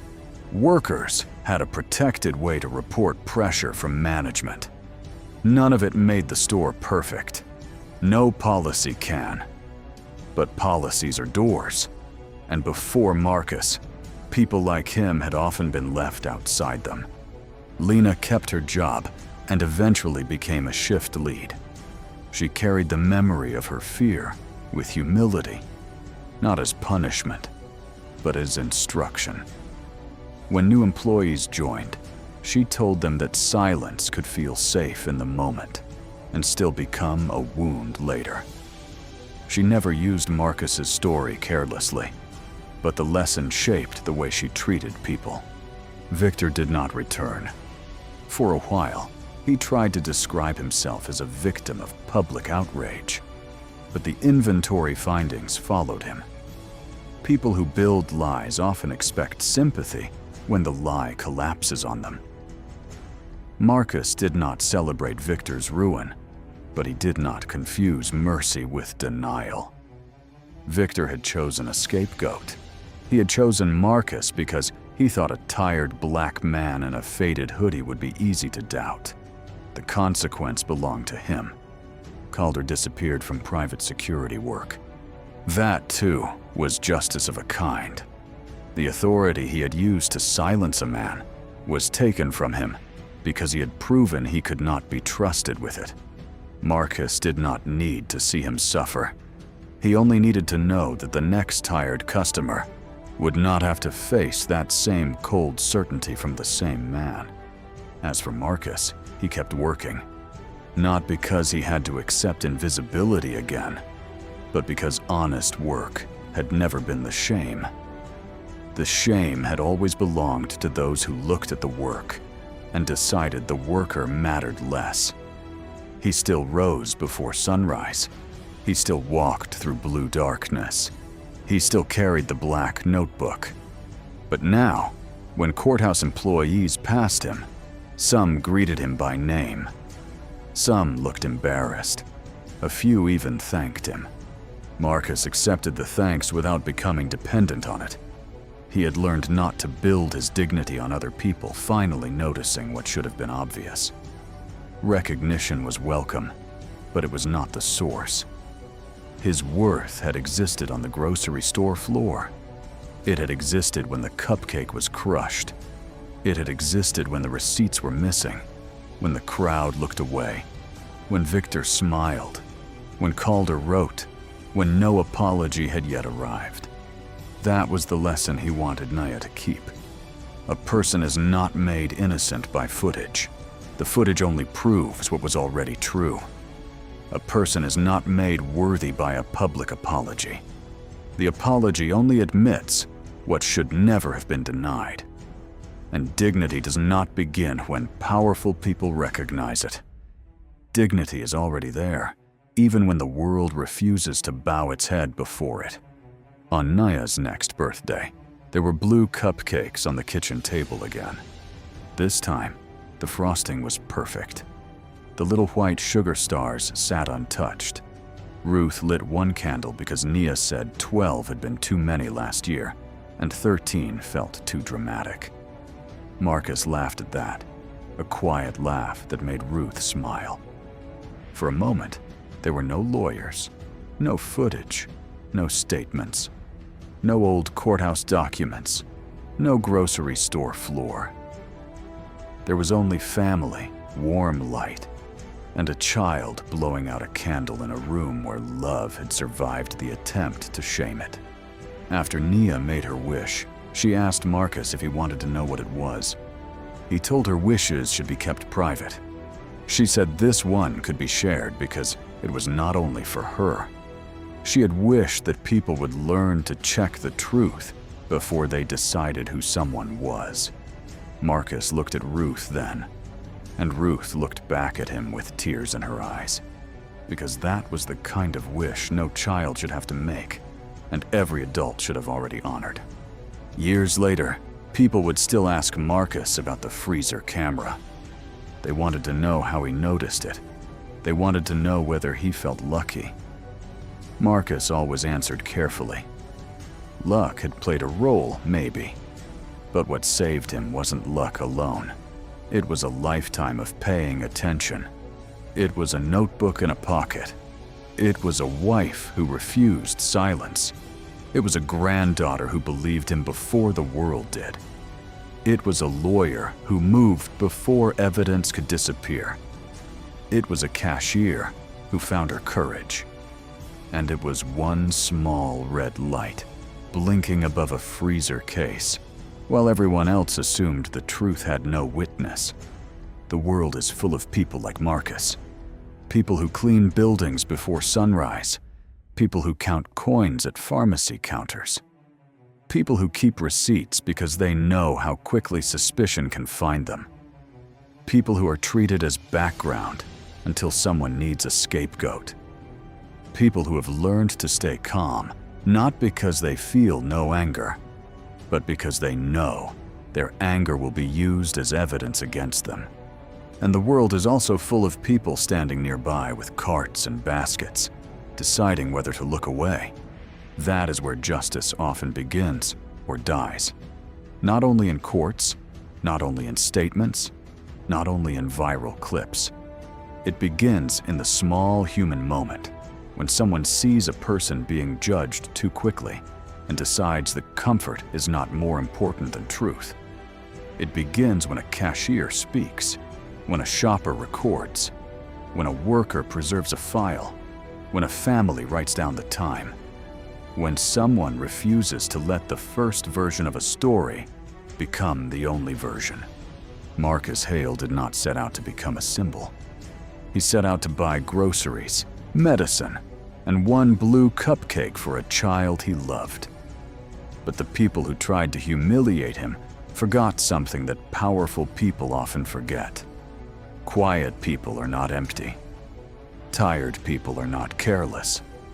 Poor people are not proof of guilt. And a man who has spent his life protecting records knows exactly where truth likes to hide. So if you remember anything from Marcus's story, remember this. Never decide what a person is before you know what happened to them. Never mistake someone's silence for weakness. Never assume dignity disappears just because a crowd refuses to see it. And when the lie is loud, rushed, and confident, look for the small thing still blinking in the corner. Because sometimes justice does not arrive with thunder. Sometimes it arrives as a receipt, a notebook, a witness who finally speaks, and a forgotten camera that refuses to look away.